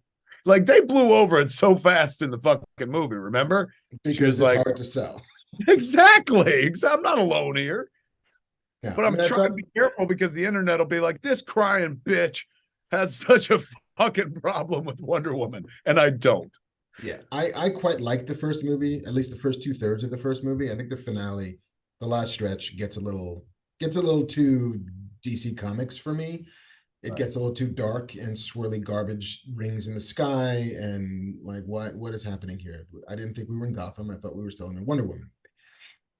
I think the second film kind of somehow makes it all about Wonder Woman in unable, a woman who didn't even know who men were at the beginning of the movie is now completely like fucking obsessed with Steve Trevor to the point where she kidnaps another dude's body and imbues it with the spirit and the essence of Steve Trevor, all because she's dick crazy and can't do without him. I was like, this doesn't feel like the same character that I saw before. And I get the characters evolve, but this isn't some cool evolution. This is some weird retro regression.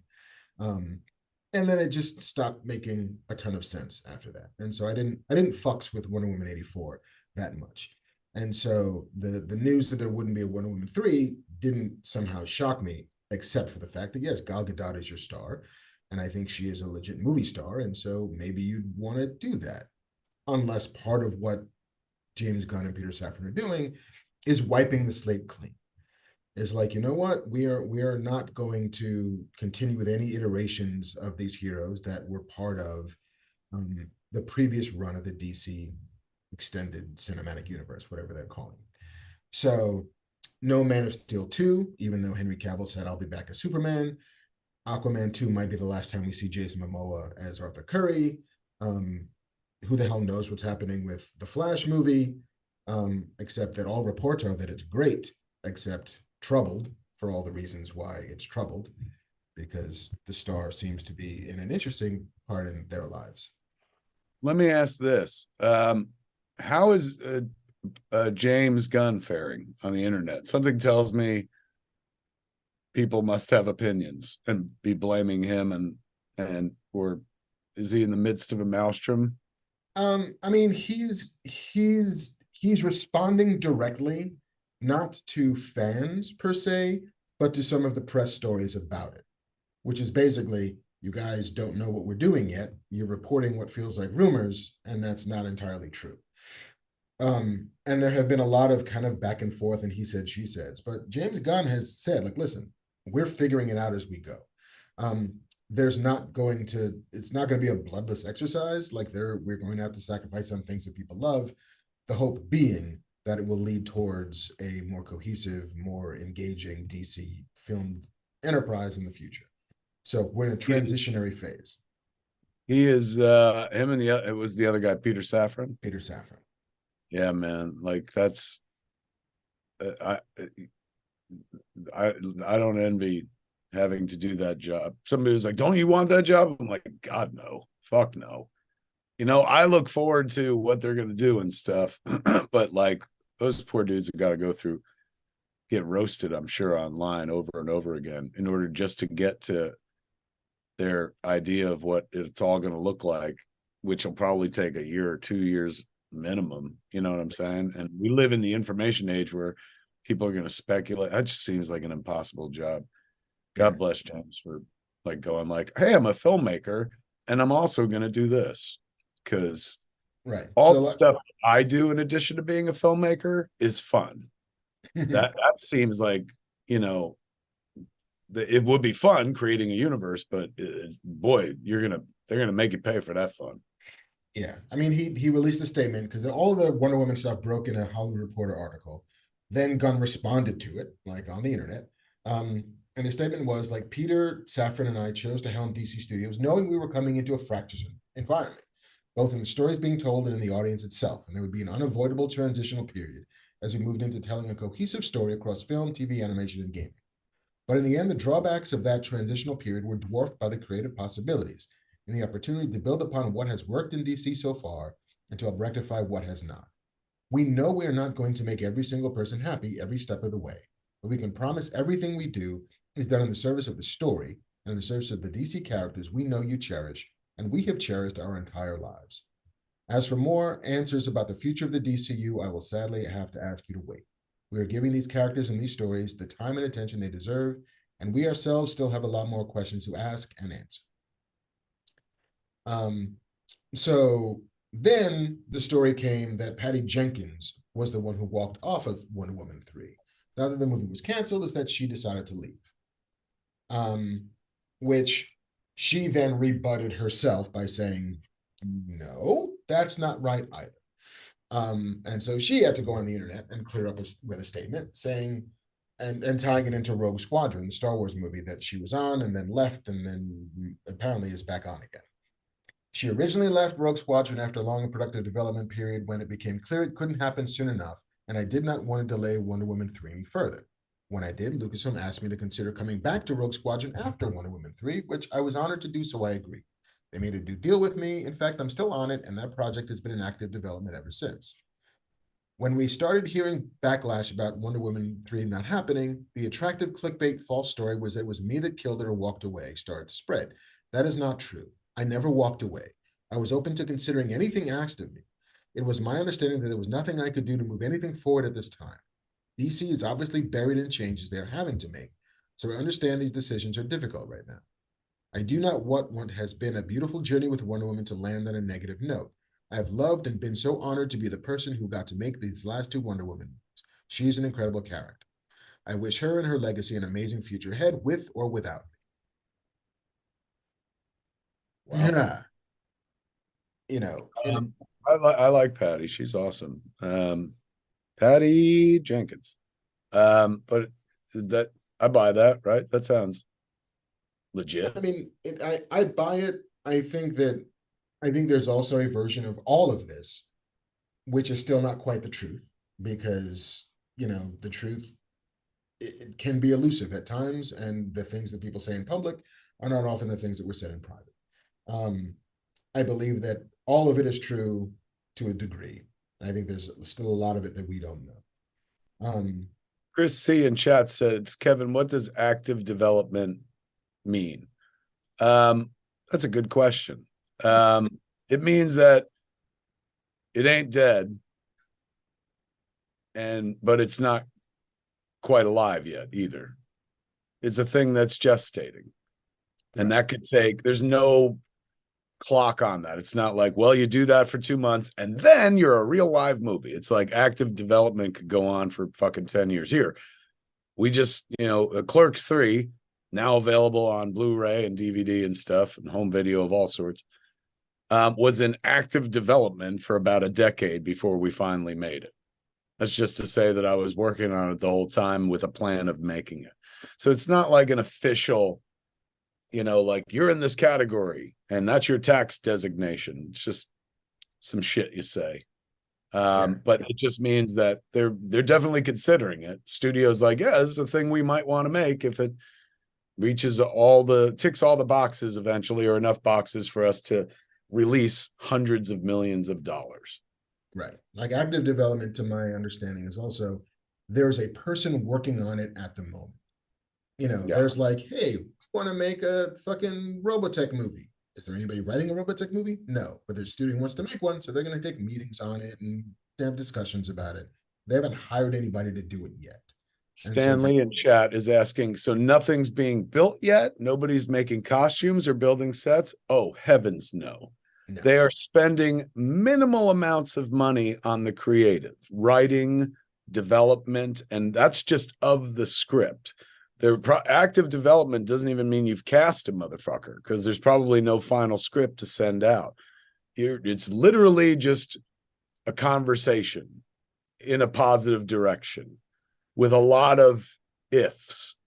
If this works, if the script is good, if the budget is right, if we get this actors, then perhaps there will be a movie. So no, they don't spend. At what point do they start building sets, he asks?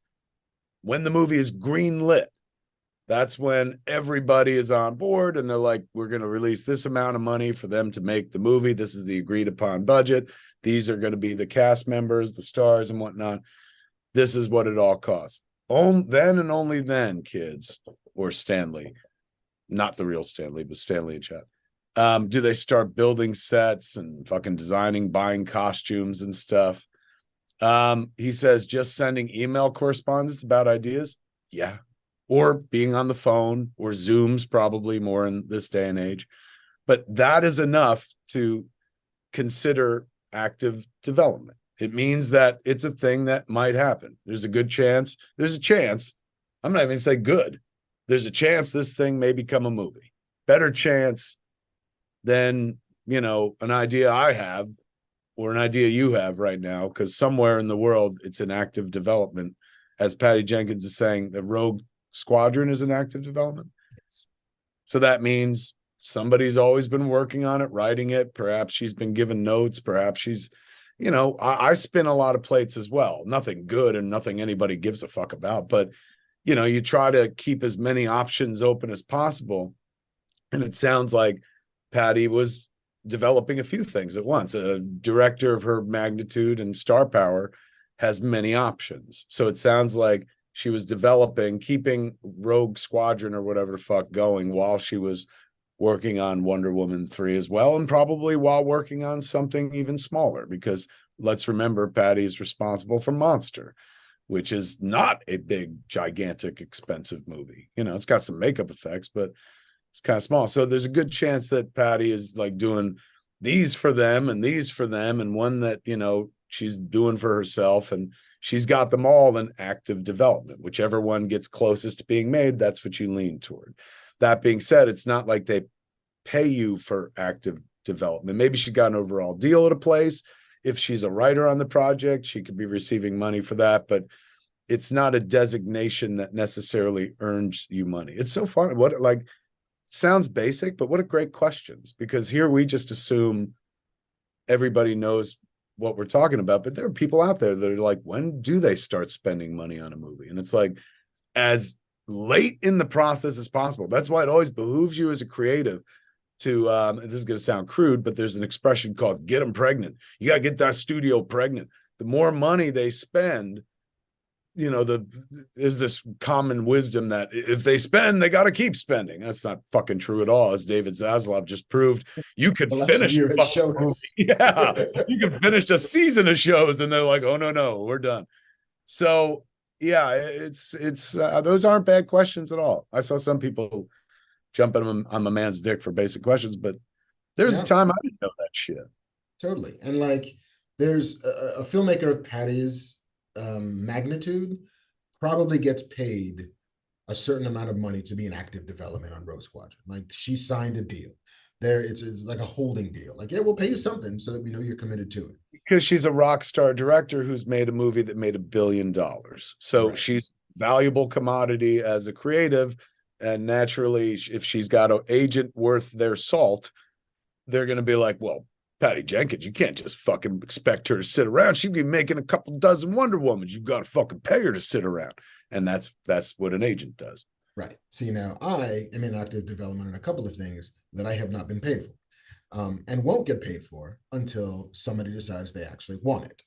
But that is my lot in life, not having made $1 billion movie. I try to minimize the amount of free work that I do, because they'll take as much as they can get from you without giving you anything for it. But for somebody like Patty, yes, she's been paid something, not everything yet.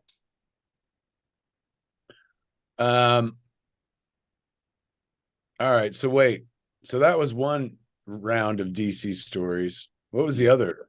Wasn't there one involved? One today, which was about Robert Pattinson. And, again, part of the ever swirling rumor mill around what exactly Gunn and Safran are doing. Is this about how they might have had sex on the Batmobile during production? No. Because I love that rumor. I mean, I know it's old and the internet's like, come on, that was years ago. But I still, whenever I watch the Batman, that's all I think about. I'm like, ooh, offset between shots. Just fucking on that Batmobile. Anyway, what is it? This is Variety wrote a piece that, again, sort of a state of the DC union, that included this paragraph. At least one core element of the so-called Snyderverse is likely over.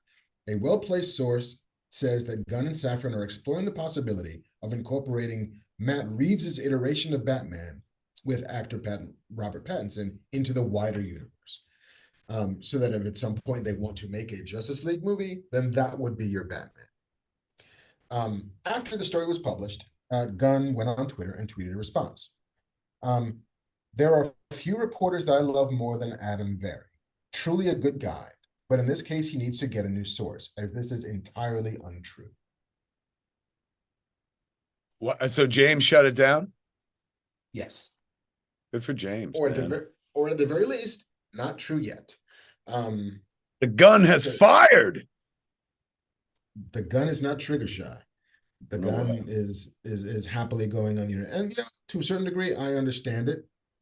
He's probably more accessible than he needs to be. But at the same token, he's the only one who can sort of kill these rumors in their cribs, to use an awful barbaric metaphor.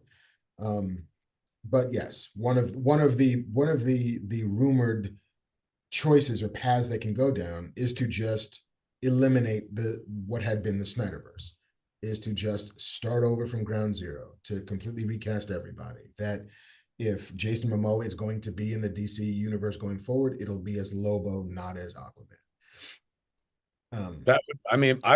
I'm all for that. He fucking looks and sounds and feels like Lobo. Yeah. Like if you're going to do that. Could you imagine, like, only Ben Affleck? Maybe not only Ben Affleck, but like Ben Affleck's the one that leaps to mind as a guy who was like, I was Daredevil and I was Batman. And this guy could be the same in the same universe. In the same universe. With Aquaman and I was Lobo. And then if he pulls it off, we'll all want Aquaman versus Lobo. And then it's all the Momoa. Nothing but Momoa all over our face, necks, and chests. Momoa Inception. Yes. Oh, God. I dream about that. Sounds like so that is so far, near as I can tell it, the totality of the rumor mills that are swirling about the Chad is screaming at me that Chris Evans did it as well. Don't forget. He was in universe. Yes. He was the Human Torch and Captain America. He was indeed. Happens to the best. What about The Rock? I heard there was a Black Adam story as well, where they were like, hey, man, this movie's huge and it's profitable. And then somebody was like, that's not true at all. Yeah. I mean, there seems to be a sort of ongoing debate about whether or not Black Adam is going to get a sequel or not. And The Rock has been doing his level best as the engineer of Black Adam to defend its performance and saying, like, no, we're going to be great. We're not going to lose money. We'll make $50 million at the end of its run, once we factor in merch and ancillary merchandise and all of that stuff. Whereas the box office analysts are like, this movie's going to lose money. They spent a lot on it. He costs a lot. It's now trending that it won't clear the threshold that it would need to be profitable. And so it's this weird kind of, again, perception war going on, including The Rock invoking the box office returns of Captain America, the First Avenger, as some comparison point. He says, we've already made more than Captain America, the First Avenger. And it's like, oh, sure. That's not necessarily a barometer of much of anything, because the Marvel Universe, the reason why there is one is because of Iron Man, not because of Captain America. And Iron Man did phenomenally well on a third of the budget that they had spent on Black Adam. It made some $650 million worldwide on an $80 million budget. Whereas Black Adam cost about $200 million and has only made at this point like $380 million. And so much remains to be seen whether or not there's a version of Black Adam 2 in the new DC universe that goes forward, whether there's going to be more Shazam, whether there's going to be, whether there's going to be more of anything that we've got coming up in the next, like there's a Blue Beetle movie coming in August. I saw an ad for it. I saw like the poster. Yeah, which looks great. Is there going to be a Blue Beetle 2? Who the hell knows? All of that is up for debate. And, Gunn and Safran had apparently some meeting on the books to deliver unto Zaslav the plan for where they were going forward. Well, you know what? Black Adam's art. So it don't need a fucking sequel. And only movies with numbers and titles, only hacks make movies with numbers in the titles anyway. That being said, kids, Clerks 3 now available on Blu-ray and DVD. There's a steelbook at Best Buy. It's fucking gorgeous. Wonderful couple pair of documentaries on it. If you're looking for a Christmas gift for that Kevin Smith fan, the one you know left in the world who's alone at Christmas, you can get it signed from janesilentbob.com. And what are you doing for New Year's Eve? Oh shit, are you anywhere near the East Coast? Come to Smodcastle Cinemas, man, for a New Year's evening with Kevin Smith. Tickets available at smodcastlecinemas.com. Ring in 2023 with me. Back to you, Mark. Hey, can we talk about, I guess we'll never figure out. Well, I guess math will figure out whether Black Adam is profitable or not. People keep saying, Richard Greenberg said, hey, did Clerks 3 end up making money? Yes. Very much so. Very much so. So much so the Lionsgate's like, what are you doing next? So in any event, somebody keeps popping up in chat and saying that Batman Beyond movie was canceled. I didn't even know it was happening. I think it was something they wanted to spin out of both Batgirl, which is not happening, and Michael Keaton's cameo in The Flash, which also does not sound like it's happening. They're taking that Batman completely out of The Flash? That was the last rumor that I heard, was that they then shot a Affleck thing to replace it. Like, I think they didn't necessarily, like, why are we going to that Batman and not the Batman that people know? And so I think there's a lot of moving pieces with the cameos currently set for the Flash movie, because it seems to be setting up a lot of stuff that may not actually come to pass. Like, Henry Cavill shot a cameo. Like, is there going to be more Henry Cavill Superman? I don't know. He seems to think so. He went on the internet saying, I'm back, I'm going to be Superman again. But that is only because he was in Black Adam, and Man of Steel 2 is no longer on the slate. So what does that mean? Lots of things are in flux. And meanwhile, as James Gunn and Peter Safran built their DC universe, Rob Pattinson's Batman is outside of it, but so is Todd Phillips' Joker still, correct? Yeah, like they're not messing with things that make them, $700-800 billion. They released an image because they started shooting the movie, right? Like, I saw that picture online. Joaquin Phoenix getting shaven, shorn, looking as thin as a person can possibly look. Yeah, that guy looks thin. And it looks like it was in character photo, like from the movie itself, no? Yeah. It had that feel. So look, I know, Michael Keaton got paid either way and stuff, and I know, there are some people that are like, we don't want old Batman, but I'll be honest with you, I was really looking forward to that. Yeah. Seeing the dude put on the cape and cowl again. It reminds me of that story that Marlon Wayans was initially cast as Robin in Batman and Robin, and then it was a pay-per-play deal, and then they decided to go a different way. So he still got paid to be Robin, even though he never put on the suit, never was shot, and paid like a lot of money to do so. Well, I'm look, whatever they make over there, I'm gonna watch regardless. And sounds like they're getting ready to make a few things. Yeah, I mean, they are still that place where every storyteller is at the very, very beginning. They're in the blue sky. They're in the, what could we do? If we could do anything, what would we do? They're looking at all of the fucking toys in the bin and being like, which ones should we pull out? Which ones should we save for later? Which ones make sense? And Gunn has said Superman is a priority for us. Like, we have to fucking figure out Superman. And whether that means the Ta-Nehisi Coates JJ version of Black Superman, whether that means the Val Zod version of Superman, whether that means Man of Steel 2, whether that means a completely different iteration that we don't even know that they're thinking about, there's going to be a Superman movie in the next 5 years because, It'd be like being Disney and deciding that Mickey Mouse is not going to be in anything. Cujo Bite in chat says, remember when success didn't equivalate to money? Not in this business, no. Yeah. I mean, yeah.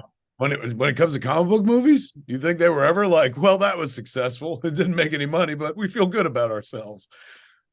These cats, they only let people, grown ass people, dress up in capes and shit because they're gonna make $1 billion. And if they don't, they don't consider it successful. But that, as long as there's been a movie business, success has always been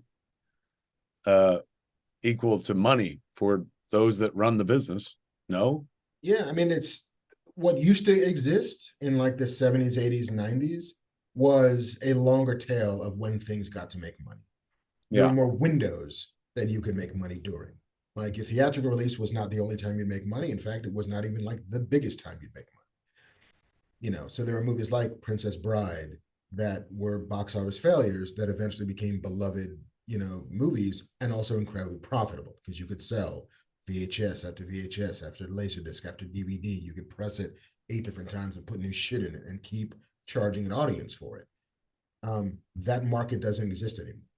So the only way you get to make a movie, good, bad, or indifferent, is we have to spend a shit ton of money on making Superman look great, and then we have to make 4 times that back in the box office, or it was a failure. Even if it's great, it was a failure, and we won't be making another one. It's always about money. It's just now that money has to come up front. There's no waiting for a thing to find its audience. They know that right away. Stan Lee in chat is like, remember when $100 million was successful? I do. Yeah. Like when if a movie made $100 million, you're like, oh my God, like that was my barometer for success forever. Pulp Fiction did $100 million. Yeah. And it was like, oh my God, like a movie that original could make $100 million. But now the magic number is $1 billion. You make $100 million, people are like, good on you. Yeah. I Gotta mean, make and $1 billion to impress people in this business. I mean, it used to be, I remember that, like, I think it was Denzel who was making $20 million a movie because he would guarantee you a $20 million opening weekend. Mm-hmm. And that made sense because, you're spending 40 million on your movie. If you make 100, you're in profit, everybody wins. But those numbers just don't work anymore. I mean, when Everything Everywhere All at Once makes $100 million, that's 100% a hit because that movie cost 10. Braden Goss in chat writes, Pulp Fiction sold 100 million dorm room posters. He's fucking right about that. Hell yeah. I wonder if anyone saw any of that money. How much did fucking Black Adam make? Well, we can check it right now. Where are we? Black Adam. I mean, I own a movie theater, and I ain't fucking. I said it when it came out. I ain't talking shit, but like it was the #1 movie that week. But on a Friday night, we had like 12 people. But now that's not just Black Adam. That's like, A, that's our movie theater, and B, that's the state of movie exhibition in general. But what we're trying to do it here at Smodcastle Cinemas is enough interesting things, Mark, so that when you're just like looking for a regular ass movie, you look for us as opposed to one of the other multiplexes in the area and stuff. So bit by bit, we'll continue to build our reputation. After every event we do, I love on Twitter, I see people going like, I see what you're doing there. I see it. I like it. Like, it's good. Black Adam has made worldwide $389 million. It's just unfathomable. Now, all right, cut that in half because that's what the studio walks with. So 150, 190 million is going back. 190 to 200 million is going back to Warner Brothers. What was the budget of this fucker? It is not publicly known, but it is definitely upwards of $200 million. Plus another $200 million in advertising.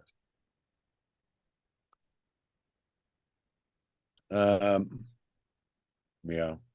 Wow. Yeah.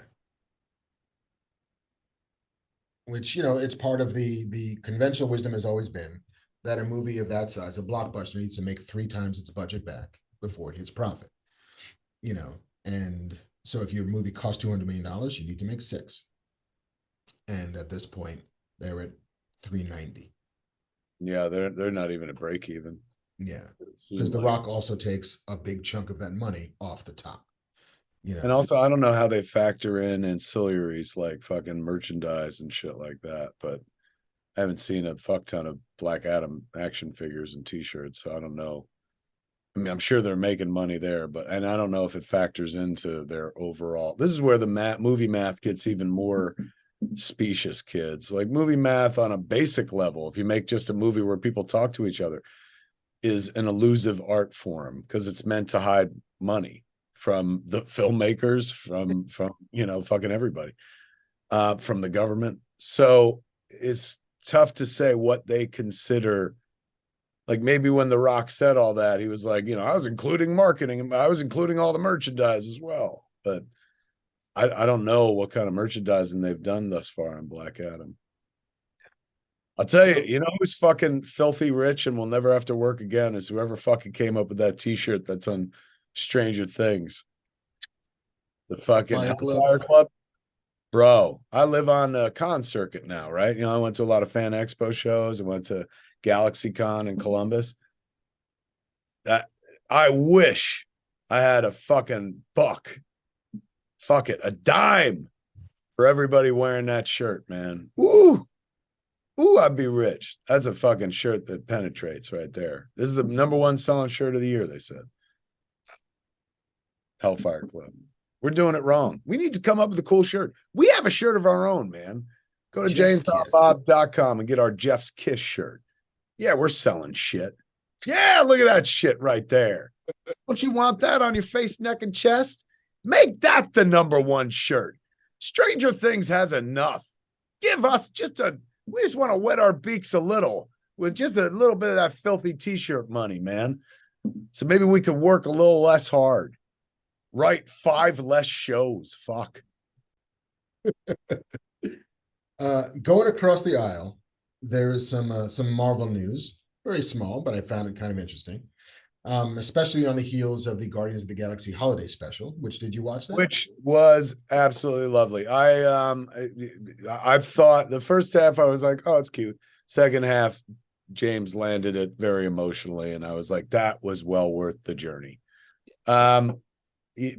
Spoilers, having Yondu back in any way, shape, or form, even in flashback form, was key to it, and that was pretty powerful, man. I'm a Rooker fan going way back, but that was really nice. The whole thing was fucking nice. More of that, man. More like, give me a fucking half-hour, 45-minute thing. Don't have to be a fucking movie, just a side adventure with some of my favorite characters. But nice thing that they're going to give us, because the next time we see them, sounds like it's going to be the last time based on that trailer. That trailer is wonderful, the Guardians 3 trailer, but the one that I saw at Comic-Con, even better. Yeah. Way better. Had the "Do You Realize" that song as the whole fucking running track. It was so fucking beautiful. I don't know if they'll release that ever, but the one that everyone has seen is really good. But the one at Comic-Con was pure perfection. Banff man, you had something to say? I was just gonna say I felt like there's a giant missed opportunity where Drax is drinking at a bar off of Hollywood Boulevard. Missed. Very big opportunity missed there. Saw that. As I saw them, like Hollywood Boulevard, fucking a couple blocks from my house. Mm-hmm. And I was like, they shot a Marvel movie? I was this close. I could have went down there. I could have hung out in front, of fucking Grauman's Chinese Theater, wearing my Silent Bob outfit, taking pictures of people for $10 a shot, man. Like fucking, then I could have wormed my way into the Marvel universe through the back door. People are like, oh, did you see that Silent Bob cosplayer? And they're like, cosplayer? That is fucking Bob. Just trying to backdoor into a Marvel movie. Fucking dumbass dick. He's always crying on the internet. Let's see my internal monologue. Yep. You're reading your own comments, yes. Kevin. Don't read your own. I know why I'm nervous. I thought of you though while I watched that. I was like, oh, they should have fucking went to Banff Man's bar. What is that? Yes, Scum and Villainy Cantina. Located on Hollywood Boulevard in Hollywood, California, kids. But yes, it seems that prompted by the holiday special for Guardians, Ryan Reynolds during an interview was like, yeah, in 2016, 2018, whatever, he and Rhett Reese and Paul Wernick, who all wrote Deadpool and the sequel, and then on Deadpool 3, they wrote a script for a Christmas movie featuring Deadpool. And that screenplay was never produced. The Reynolds quote is, "I would love to see a song and dance number in a Deadpool movie. 4 years ago, Rhett and Paul and I wrote a Christmas movie starring Deadpool, but it got lost in the shuffle of Disney acquiring Fox and never got made. Maybe one day we'll get to make that movie. It's not a musical, but it's a full Deadpool Christmas movie. So one day." And like, yo, that seems like a no-brainer. Yeah. Yeah, I'll see that. You can have my money for that. I'll give you my money and his money if you make that. Yeah. I will take his money and I will give it to you if you show me that.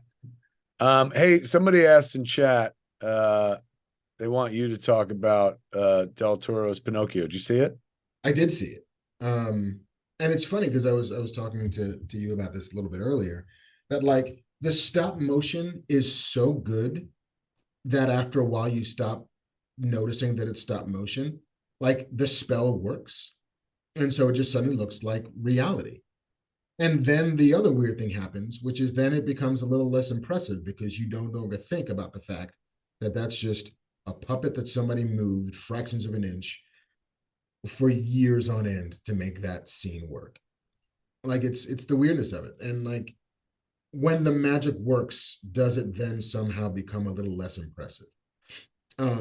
And that's an open question. I have an answer for it. But like, the I don't need to know how they made the Muppets ride motorcycles and the Muppets take Manhattan. I mean bicycles. It's super impressive how they did it, but 12-year-old me just thought it's cool that Muppets are riding fucking bikes. And so like it's not the Pinocchio story that I'm familiar with, in that like, yes, there's a Geppetto, yes, there's a whale, but it's very much, a Del Toro movie. It's very much about sort of circus freaks and monsters and fascism, and it's all taking place during what seems like the run up to or the inclusion of World War II, maybe one, I don't know. There's bombers and like child soldiers, and it's and lots of death. The Pinocchio as a wooden boy dying a bunch of different times. It's gorgeous and it's dark. The songs aren't great, but I also don't know that they have to be. There's only a couple of them. They're fine. But no, it's well worth a watch. It's 90 minutes long. May I be pedantic for a moment? Please do. Jake Thomas in chat said, Clay Harrison said, Kermit had legs. What the fuck? In reference to your Muppets riding a bike. Jake Thomas then said they rode motorcycles in Emmett Otter. Was it motorcycles or was it ski mobiles? Like, I remember there was a room, but I thought they were all in the snow and shit like that. I lost you for a second there. Was it motorcycles in Emmett Otter? He's saying they rode motorcycles in Emmett Otter, but I'm like, did they ride motorcycles, or was it like a ski, what are those things that you ride on that are ski? Snowmobiles? Snowmobile, that's it. In my imagination, they were snowmobiles because that took place during the winter. Emmett Otter's Jug Band Christmas. Yeah, I thought like the bad guys did ride motorcycles. I thought that it was all like it was a biker gang ultimately. Right. That's my memory of it, but it's no. All right. Nicholas Hamill says, I literally just watched the other day. It's snowmobiles. Thank God. Because I was sitting there going like, is that Mandela effect my whole life? I'm like, no, they were on snowmobiles. And everyone's like, no, they were on motorcycles. Is that the Berenstein Bears all over the second time this evening?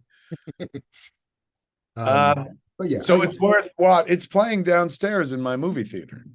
Then apparently everything is playing releases downstairs. Netflix stuck in a theater as well. We didn't get Glass Onion. Fuck. I saw the Glass Onion. I did go. Did you like it? It's great.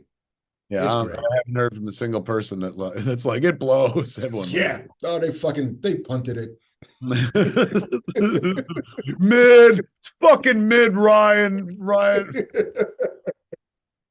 Ryan Johnson, mid Ryan Johnson. Somebody fucking yelled at me when I put up that picture of me crying about Wakanda Forever, going like, how the fuck could you cry that hard at mid Marvel? And then recently, I guess Kevin Feige described Quantum Mania as peak Marvel or something. And a bunch of people were like, we'll see. Nothing, though, is going to compare to fucking learning the term Picarding. Picarding, it's a beautiful thing. And then there's Rikering as well. What is Rikering? Rikering is That's when you go number two or number one? Number two. It's it's the actor Jonathan Frakes. Whenever he would sit down, he would never sit down like a normal ass person. He would always like kick a leg over the top of the fucking chair and then sit backwards on it. Like, and it's every time he's sitting, every time he's in the ready room with Picard, every time there's a chair that has a fucking back you could move, he's sitting on it backwards and kicking a leg over it. So Rikering and Picarding, two guys who were apparently unwilling to use things the way they were meant to be used. And acting is a choice. Acting is making a choice, and those are two choices that help define those characters so much so that everybody noticed. Absolutely. And there is a compilation of clips of the Picard maneuver where he'll tug the shirt, but then his little insignia com badge will pop off because it wasn't like pinned on. It's just like a little Velcro tab, and so just.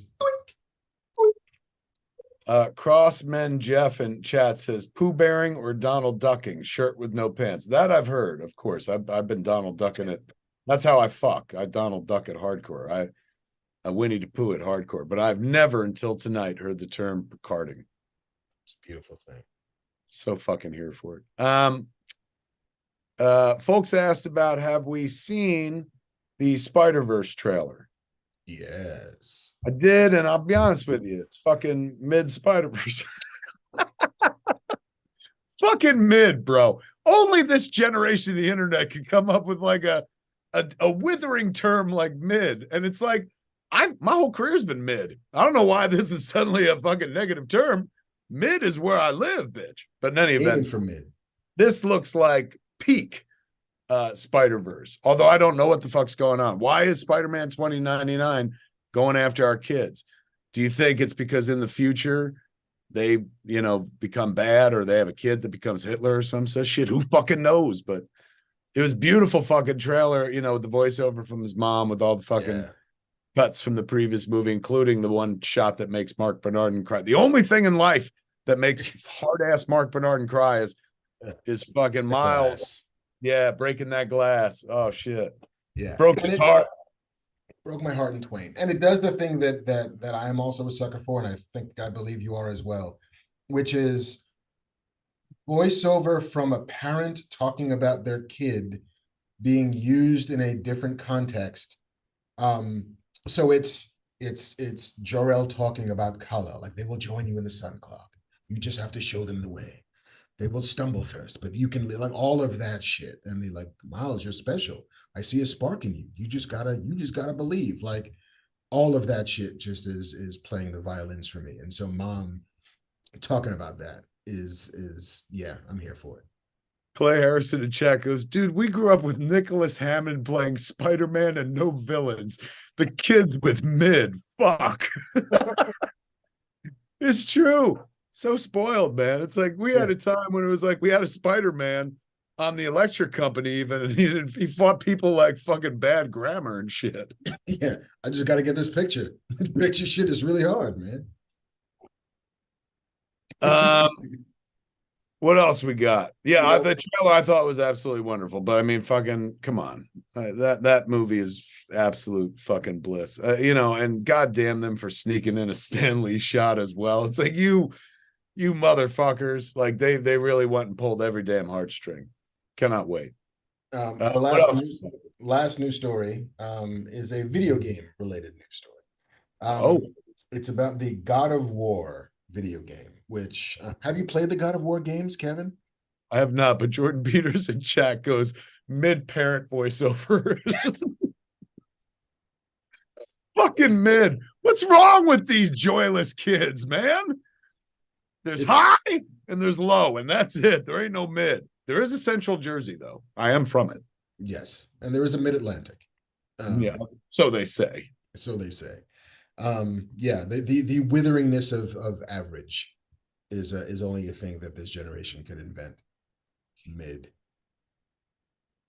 What's It's wrong mid, with bro. being average? Being average can be exceptional if you take an average life and somehow make it like showy and put it on a pedestal. I'm living proof of that. I'm mid as success. You want to be me because you're happy at the mid. Never mind these lofty goals of fucking achievement. You get to the mid and you just stay. If everyone is exceptional, nobody is. Exactly. The Fam. syndrome way. Speaking of exceptional, do you watch Rick and Morty? No. Fucking opening of this current little season drop that they did is one of the most meta wonderful episodes about writing. It's such a writer's episode. It was absolute bliss. What about you there, Batman? You got something to share? I just wanted to say Gnome Saiyan in chat goes Blue Chew because fuck mid. Truly, Truly. truly, you can truly your way to hardness with Indeed. Blue Chew. But we also have another sponsor. I guess we should. We'll hit them before Q&A. Gotcha. What else? So yes, God of War. Yes. There's been 7 games in the God of War series, but the most recent 2, God of War and then God of War Ragnarok, are phenomenal. I've played them both. They're absolutely majestic games. And it's very much a story about a father and a son, which is part of what gets me. It's about a fellow named Kratos, the god of war, who after exiling himself from his blood-soaked past in ancient Greece, hangs up his weapons forever in the Norse realm of Midgard. But when his wife dies, he sets off on a dangerous journey with his estranged son to spread her ashes on the highest peak. His wife's final wish, Kratos soon learns that the journey is an epic quest in disguise, one which will test the bonds between father and son, and force Kratos to battle new gods and monsters for the fate of the world. That sounds a little whatever, but it is so much about a father trying to bond with his son who he doesn't really know. And it's called what? God of War. And it's a father-son story? Yeah. And the kicker at the end of the first game, again, it's all about sort of Norse mythology. And the father's name is Kratos, his son's name is Atreus. But then they reveal at the end of game number 1 that his Norse name is Loki. And he's the son of a giant. And so the character we've been falling in love with is the fucking god of mischief. And by the time you get to the second game, the prophecy is that Loki is integral to the onslaught of Ragnarok. And so can you fight against your fate? Can you set your own path in life? And then what happens when your child does the thing that children do, which is growing up and trying to maintain some of their own agency and trying to regain their own control over their lives? It is actually a very sort of deep kind of synthesis mythos of what it is to be a dad and what it is to be a son and what it is to allow space for a kid to grow and change and let them make mistakes, even if those mistakes might bring on the end of the world. Amazon Prime Video has ordered a series of God of War. It is written by at least the pilot at the very least is written by Marc Ferguson and Hawk Ospey, who did Iron Man, the first Iron Man, and Children of Men, with a fellow named Rafe Judkins, who did The Wheel of Time as the showrunner. I couldn't be more excited for this only because I love the fucking TV show. I mean, I love the game. And Amazon is the only place at this point which will spend the money to do this right. Amazon seems to be the John Hammond of TV outlets, which is that we will spare no expense. Excellent reference, man. How much do you need for Lord of the Rings?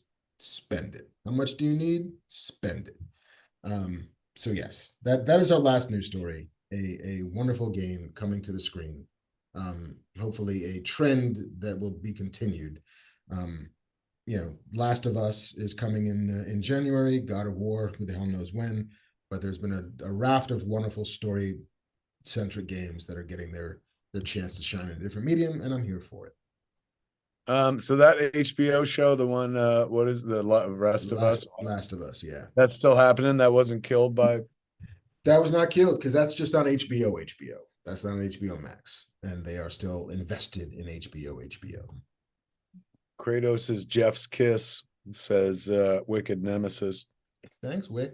Wonky Kong says God of Mid.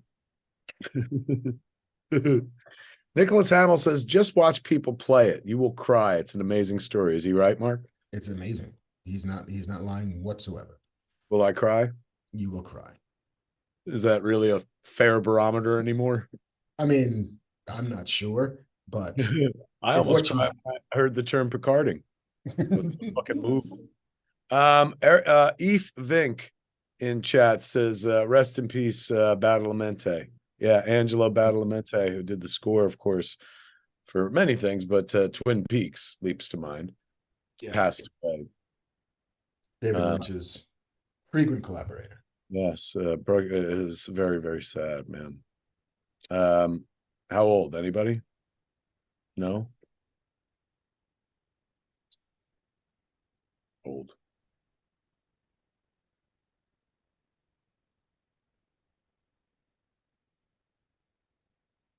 $85. I was gonna say, did we really shut down for that? I'm so sorry. $85. Anybody know? Anybody know? Well, we'll find out. 85 years old. What an amazing life. So what else we got? Velvet, I guess we got Peaks, Straight Story, Mulholland Drive. That's a lot of fucking David Lynch. That's a lot of Lynch. Clean Game pointed out that Irene Cara passed away since the last time we did a show. You know, she was the radio voice of my childhood. Boy, that voice was a happy childhood. She also did Fame. I'm gonna live forever. And she will, because of the music that she sang. And I'm sure we could do an hour on how haunting that fucking "Evu Coco, Evu" fucking scene is in Fame. Even as a kid, it was like, is that what the business is like? They're gonna have to see my boobs one day, just like that boy on the fucking water slide. The answer is yes. Show us your tits. She was an incredible talent. Sad to see her go, man. Indeed. I did a playlist, 100 songs from 100 movies that plays whenever you're at Smod Castle Cinemas, located in Atlantic Highlands, New Jersey, jewel of the Jersey Shore. Come for New Year's Eve, a New Year's evening with Kevin Smith. Tickets available at smodcastlecinemas.com. In any event, I put together like a playlist that runs, and I talk in between each song. And she's got like 3 songs on it, I think.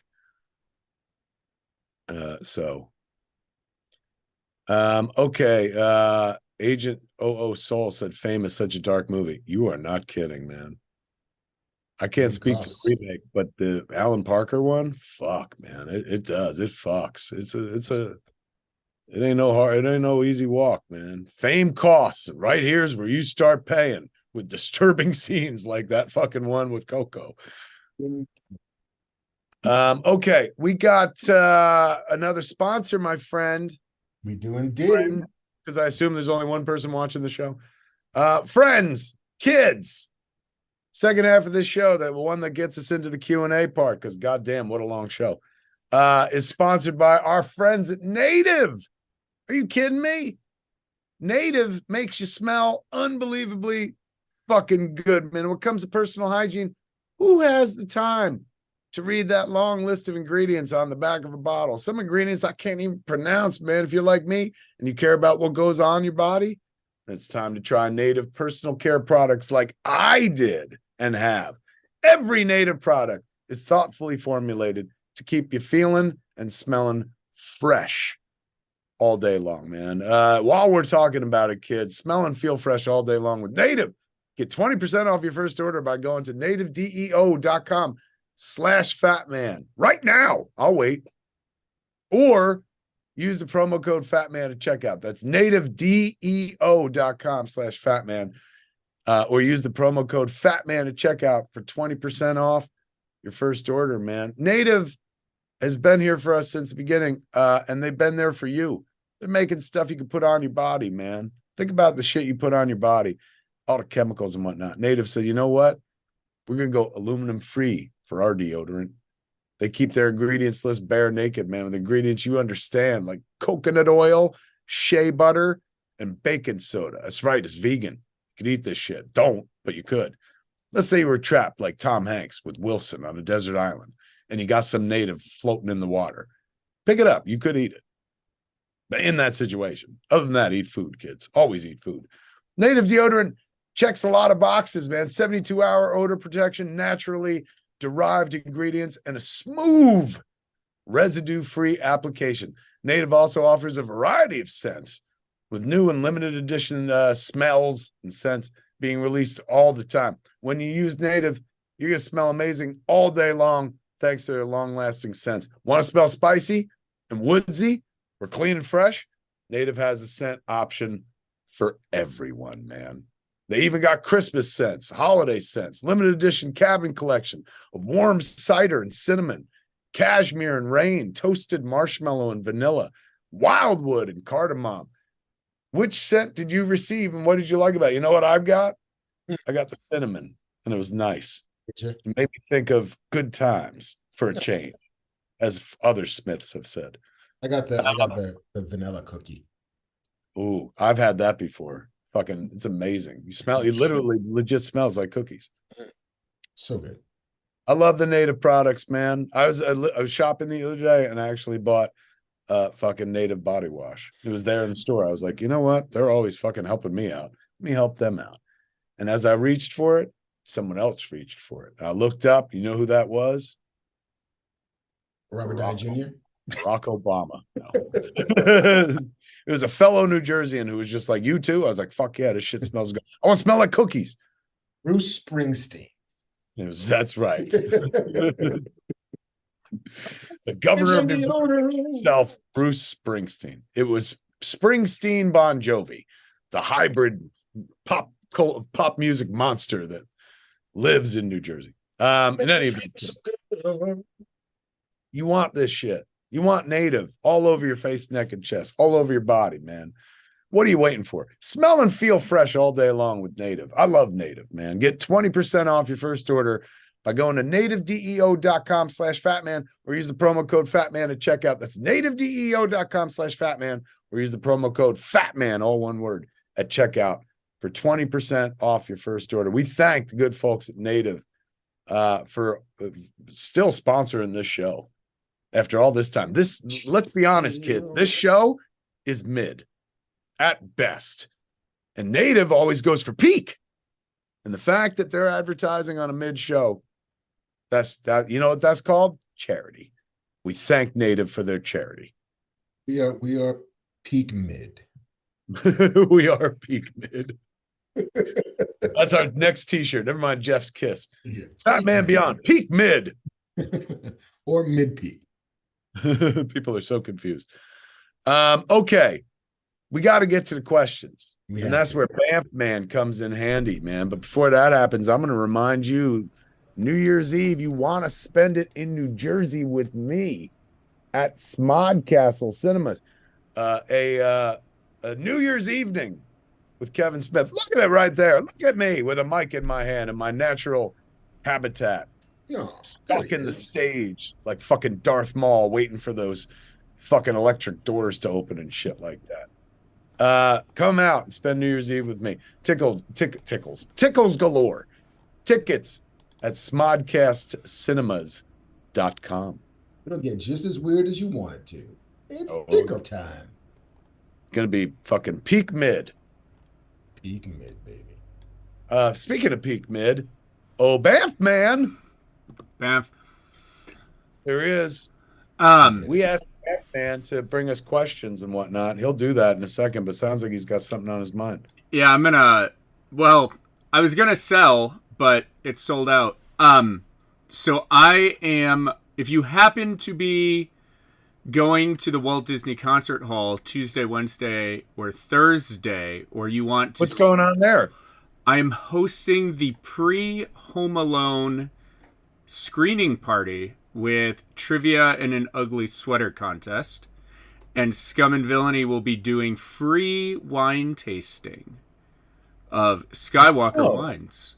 So, if you're like, I always wanted to taste those Skywalker wines, but they're too expensive to buy by the bottle at Scum and Villainy. Get a ticket to go see Home Alone. You can answer some trivia. We're giving away prizes. And you can sample some of Skywalker's best, courtesy of Scum and Villainy, next Tuesday, Wednesday, and Thursday during their Home Alone winter festivities. It's Home Alone with a orchestra. So they take the music out of it, so you listen to the music live. At the Disney Concert Hall. Yeah, in L.A. Frank Gehry place. Mm-hmm. That was in Iron Man. Yes. Yeah. Okay, so if you're on the West Coast, you could do that. But kids, are you on the East Coast? Because this Saturday, we're also showing Home Alone for free on Saturday. You can come watch the movie for nothing. It's in celebration of a gentleman whose name escapes me right now. Maybe somebody will pop up in chat and tell me. But he used to come to the theater all the time. And his wife, he passed away. So his wife rents the theater out to have a screening in his honor every year. Isn't that sweet? They're a big Christmas. It's great. Yeah, so we may not have a fucking live orchestra, you show off. But at Smog Castle Cinemas, we do it with heart. At Smog Castle Cinemas, the heart is king. The lungs are queen. And the jacks are your dick, I guess. I don't know. I haven't gotten that. The balls of the court jester. Yeah. There you go. Okay, Banff man. Hit us with some questions. Right. First question from Braden Gossey, or Goss. Do you have a favorite Christmas memory? And if you had to spend the holidays with any comic character, who would it be? Wow. Favorite Christmas memory. I mean, I got so many. Here's a general one. It's not specific, but when I was growing up, we never had a real tree. And this is not a story about how sad that was. This is a story about how whenever I think of Christmas, I don't think of real trees. I think of this big box that would come down out of the attic, fucking once a year and shit. What a big celebration it was. You got to remember, we didn't have cable. We didn't have fucking the internet. Life was real mid, kids. So taking the tree down from the attic and then putting it up once a year was like fucking huge, big event. And our tree got assembled. It was like 3 fucking sticks, rods that went into each other with holes, angled in around the sides, and then these wire branches with fake, boughs on them and stuff. And you color coded to make sure you put the right ones in the right holes. You grew up in the same era as I did, Mr. Mark. I had that tree. Right. They were color coded at the ends, and the little holes were also color coded, so you knew where to put them. So I grew up with a fake Christmas tree every year, but my mom at one point, because we were a poor family, and she hates when I say that, but it's true. We were lower. She likes to say like we were lower middle class, but we were just, we were poor. So post Christmas one year, I guess, some places are doing blowout sales and shit like that. My mom gets this Christmas tree holder that's a base, right? You put your tree into. But this motherfucker, you plug it into the wall and you step on a clicker and it slowly rotates. What? And so the tree slowly rotated in my living room and, had the lights on it and the lights would blink and shit. And I have very serene memories of my childhood, like being in the living room with all the lights off except for the Christmas tree lights as this thing, did the slow 360 and you got to see every ornament and every side of the tree. And, I was just young enough. And again, there were no fucking distractions like cable or the internet where watching the ornaments go by and looking at each one and remembering where they came from or wondering where they came from was enough to capture one's imagination for an evening and stuff. It was either that or watch MASH reruns, because we didn't have cable yet. So sometimes I'd just watch the fucking tree and think about the future. And so whenever I see a Christmas tree, first thing I look for is to see if it's slowly turning, and they never do. I haven't seen that anyplace else. I'm not saying it don't exist anymore. I'm sure somebody has a slowly rotating Christmas tree stand. But for the last 20 plus years or whatever, more than that, ever since I've been married, we've been getting live, real Christmas trees. Jennifer is a big real Christmas tree fan. So you can't put a real Christmas tree in a fucking spinning base, even if one exists. But the hum of it is a very particular noise that like I'll remember for the rest of my life. It's just as this thing slowly fucking rotated. For a good 10, 15 years of my life, every Christmas, I looked forward to that moment when like mom and dad went to bed, nobody else was around, and I could just be in the living room with the Christmas tree and the lights blinking. Probably so I could jerk off, Mark. Let's be honest. I was a So good. pubescent lad. And who don't want to jerk off around the Christmas tree? But I was always a very nostalgic, sentimental kid. And so I feel like I used to sit there and think about the future. And it's, now we're living in it. That same future I used to think about. So not a very specific locked in memory of Christmas, but a very Christmas oriented memory that spans many years in my life. As for which comic book character I'd like to spend Christmas with, I'm going to go pithy and say the Human Torch. Because I now that I'm not bragging, but I've lost weight and I'm on blood thinners post heart attack, I'm always cold, constantly cold. And, I don't know if you know this or not, Mark, but I'm on the East Coast for a minute and fucking it's cold out here. Like I miss my California warmth and shit. So Christmas generally happens at a chilly time of year. I'm going to say I'd like to be around Johnny Storm because I'd constantly be like, flame on, and I'd make him light on fire and shit. He's like, stop saying it. I'm not an Alexa. Like, just let me say it. No way. Flame on. Do it. Flame. Yeah. Flame low. And then I'd Flame toast mid. Give me a flame, mid flame. Yeah. Mid flame. It's such a mid flame. God, even the flame is mid. Come on, John. You can do better than this. It's Johnny. What about you? What's your Christmas memory?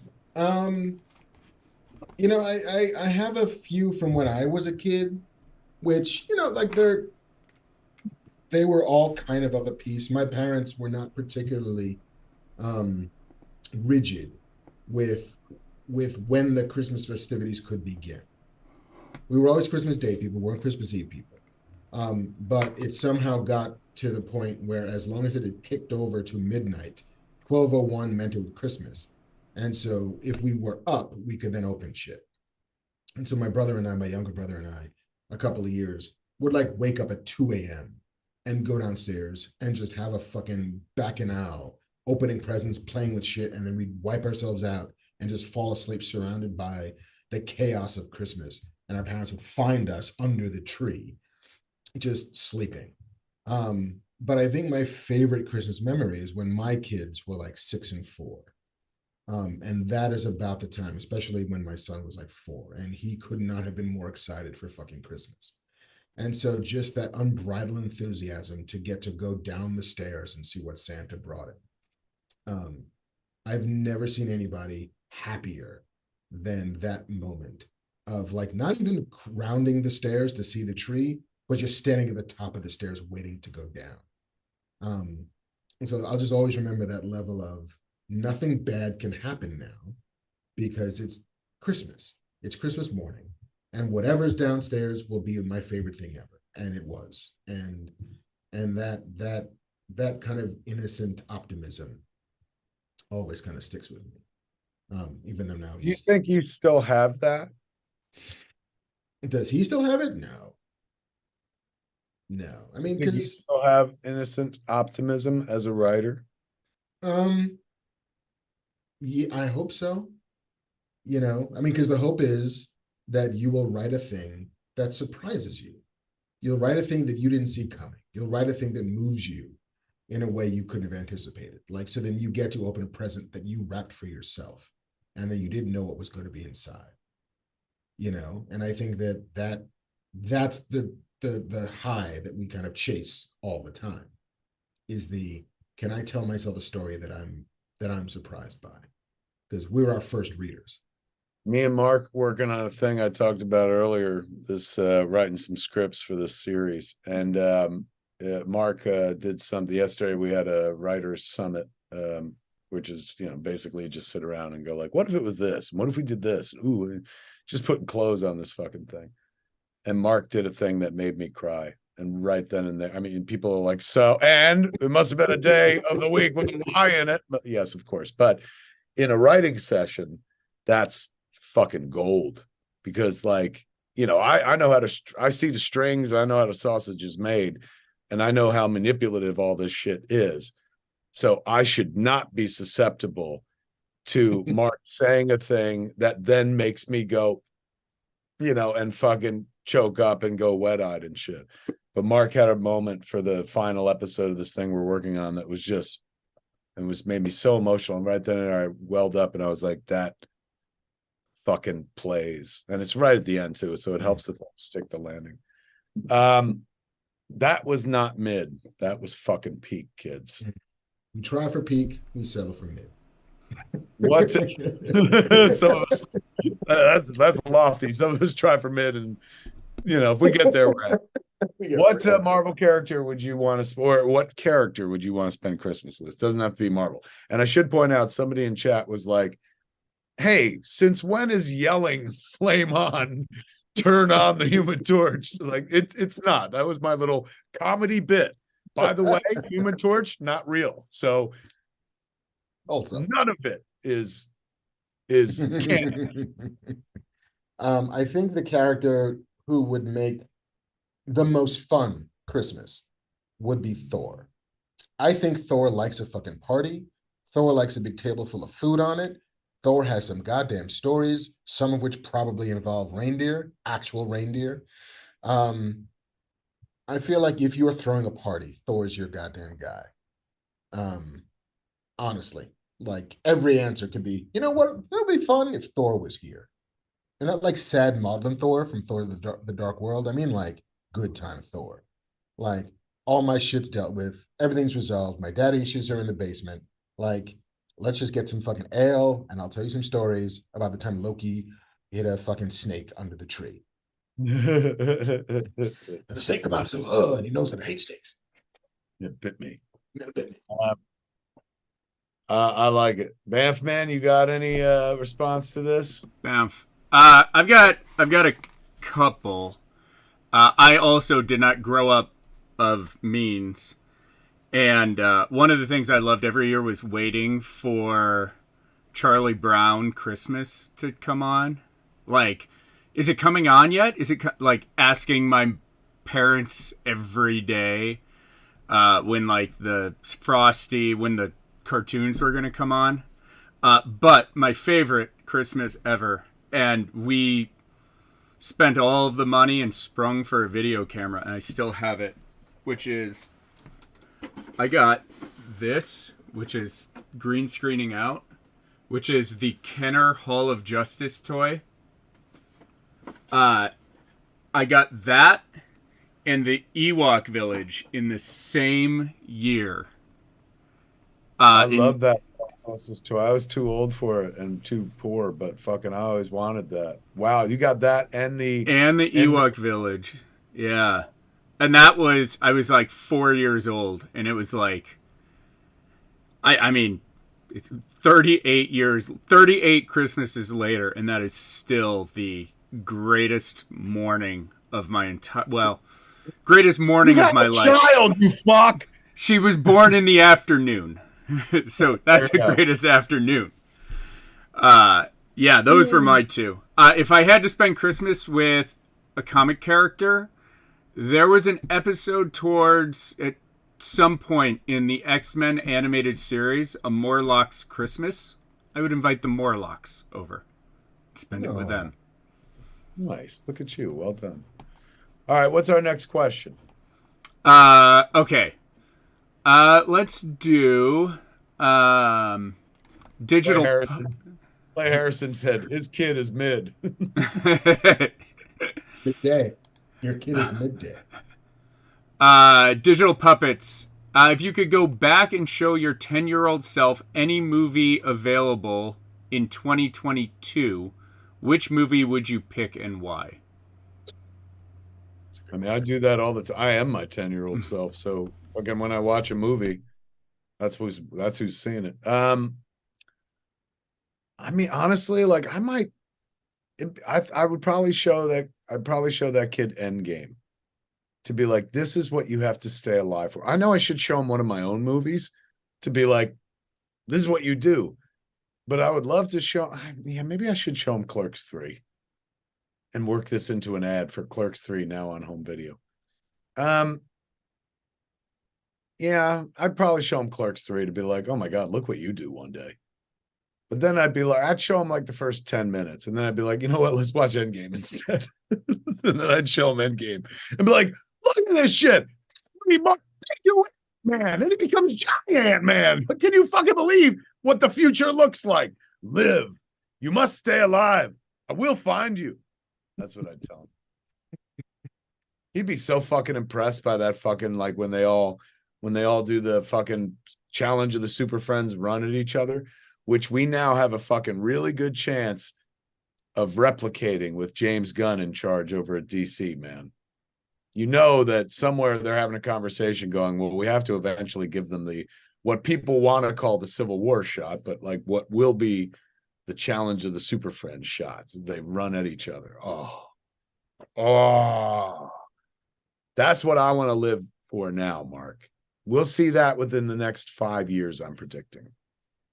So that gives me 5 years to stay alive, to see the live action version of that. I remember being a kid and watching that show, watching Challenge of the Super Friends, and like, look at them all running at each other. And then when they did it in Civil War, it was like, oh my God, the Russos and fucking Kevin Feige rock. But now we got a chance to do the actual thing with the actual DC characters. And I bet you James Gunn gets us there. I have faith in James Gunn. Wait, where were we? Movie you would want to show your 10-year-old self.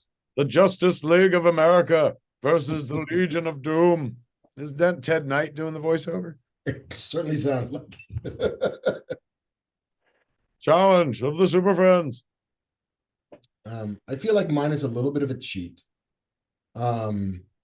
Because I feel like I'd want to show myself Lord of the Rings. Don't bore your fucking childhood self and show them how long the future is. The future goes on for like 9 hours, kid. It's gonna the future never ends, kid. The future's a long walk. And future's pretty mid. that's mid. I feel like it's fucking, yeah. I mean, there's something about the 10-year-old me who loved kind of fantasy, seeing what that could look like for real, and like the best version of that. Also maybe Peter Jackson's King Kong, because I also growing up in the 70s. Yeah. So fuck, I didn't expect that. I honestly expected you to make a pass at me before I expected you to reference King Kong in any conversation, let alone like what do you want to show young Mark? Wow. Did you like it that much? I love, when I was a kid, I loved King Kong because I loved the 78 version, which, had the amazing poster of Kong straddling both towers of the World yeah, Trade of course. Center. Brilliant poster. And so that version of that movie is the version that I sort of as a kid, even as an adult, was like, oh yeah, this is fucking great. I love this. There's no bad part of this at all. But the Peter Jackson, again, it's the thing you liked as a kid realized within an inch of its capabilities. So like, you love fantasy as a kid, let me show you the best fantasy movie ever. You love King Kong as a kid, here's the best King Kong movie ever. I don't know if Black Panther would have meant anything to that kid. Right. The way that it meant something to an older person. Maybe it, especially if that's the only thing I got to see when I was 10 and there wouldn't be another black superhero for another 40 fucking years. Like that's almost like water in the desert as opposed to fuel for the fire. But yeah, I mean, but it's also like when I was 10, I saw Raiders for the first time because Raiders was out. Like I was already beginning to see the movies that would inspire me. That, I'm still not sure that to this day I've seen better movies than Empire, than Raiders, than, The Last Starfighter in 82. Like we were about to hit a golden age of genre movies. But just to show a kid, like, no, guess where we're going? Here's what's possible. I think would be kind of great. Daniel Martin in chat just put up one of my favorite fucking lines in a Marvel movie of all time. Tony Stark built this in a cave. A bunch of rocks. Jeff Bridges don't get enough credit for that fucking absolute perfect fucking delivery. Okay. Banff man. Banff. You got an answer for the Not a good one. I think I was 10 in like 1990, 1991. pretty good answer coming our way, kids. And honestly, any of the Star Wars, even the ones I don't like, any of the Marvel, any of the stuff that would have just been like, kind of like your time's coming, like you're gonna get shit on now, but the stuff you like will be the most popular. I think any of it would have left an impression. Fair enough. Fair enough. All right. Last question. Third question. Kids. Demont 2. We talked about Meet the Fablemans quite a bit. Yeah. So if we got to meet the Fableman, if Spielberg was on Fat Man, what is your first question we ask?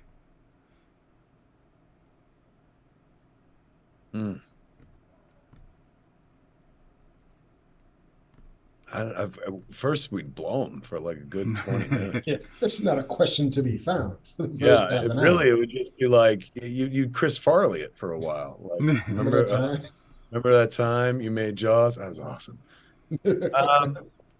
I would say I would thank him. We had recently we had the Smodcastle Film Festival from November 30th to December 4th, and it was absolutely fucking wonderful. Ernie did such a great job, and being surrounded by all those filmmakers, we had awards. It was just fucking, it really reinvigorated my spirit, creative spirit and stuff. We'll do it again and again. It will become an annual event. But in any event, on Sunday, I did some panels at the original Smodcastle, the small podcast theater. Now we're one town over in Atlantic Highlands with a multiplex on First Avenue. And while I was doing the panels, we had I was talking to the folks from Decentralized Pictures who we work with, and Roman Coppola was zooming in. And him and his dad are working on Megalopolis right now. Francis Ford Coppola is back directing. And he was talking about, since we were talking about like blockchain technology, he was talking about how technology is always kind of pushed forward in filmmaking. And he's like, I don't want to toot my father's horn, but like Jerry Lewis invented video assist, which is when you're the monitor that sees what the camera sees, so that he could go be in front of the camera, and then when the take was over, he would go and watch his take rather than waiting days for the film to be developed, waiting for dailies or something. So I guess Francis Ford Coppola went to visit Jerry Lewis or something like that and saw it in action and was like, that's like a good fucking idea. And he brought it to his next movie, which was One from the Heart, and normalized the video assist system, which is now everywhere. You don't go to a set and there's not a video assist. This is a piece of technology, Mark, that has made what I do for a living possible. I live and die by video assist because oftentimes I'm in the movies that I make. And so the same thing, like you want to shoot it and then watch it and then go improve it in another take. And this fucking, like the trickle down of that guy going to one guy's set and being like, oh yeah, that makes sense. I'm going to bring it. And then he brings it and then makes it the standard. a standard that when I enter the business, by the time I'm like, I want to make a movie, it is a fucking standard. We didn't get to use one on Clerks because we had no money, but Mallrats forward, it's been a big part of my existence. Fact that like that generation of filmmakers made my life even possible, my art even possible. So Steven Spielberg, inarguably, Jaws is clearly an influential film for me. Not only did it keep me out of the water for my entire fucking life and shit, which probably saved my fucking life because I didn't enter the food chain. But there's a moment in Meet the Fablemans where his mom is talking about how he's trying to capture the moment that he saw in the theater. He's trying to control the moment. He's trying to control what he saw. So he's, in this case, so he's not scared of what he saw. This horrific image of like, a train crash and shit. When I was a kid, when I was a youngster, Jaws played on the fucking TV for the first time on ABC. And the voice of, what's his name? Percy Rodriguez was like, and now the conclusion of Jaws. When it played, I whipped out my tape recorder and I recorded the thing so I could listen to it over and over and over again. Now, Jaws is a wonderful sonorous listen because there's a lot of section of just John Williams score that forces you to use your imagination if you're listening to an audio cassette of it. But it's also a great way to learn how to write dialogue because there's a large section of that movie where people talk to each other like human beings or monologue and tell large stories about boats that go down and fucking sharks that eat people. So listening to it over and over again, when I watched that scene in The Fablemans where she's like, he's trying to control it, I welled up instantly because I was like, I know that feeling. I know that moment where it's just like you're so fascinated and scared by and horrified of, but in love with something that you obsessively interact with it, and we're talking about now it's easy to do that, right? Thanks to the internet. But this was at a time when it was impossible, well, not impossible, but much, much harder to recapture a moment. I thought my life was hard because they didn't fucking invent the VCR until like the early 80s. Fuck. Spielberg comes of age in a time where like his mother has to buy him a movie camera so that he can recreate the moment. But in doing so, casts the die that sets his entire fucking life. So I think if I were to ask him a question, my first question after all the gushing would be, clearly your parents' divorce has impacted your life and your art. If you could have them never split up and hence never be Steven Spielberg, but go back to like, a happy childhood before your family breaks up, which clearly affected him. Would you give it all up to be that kid instead of this kid?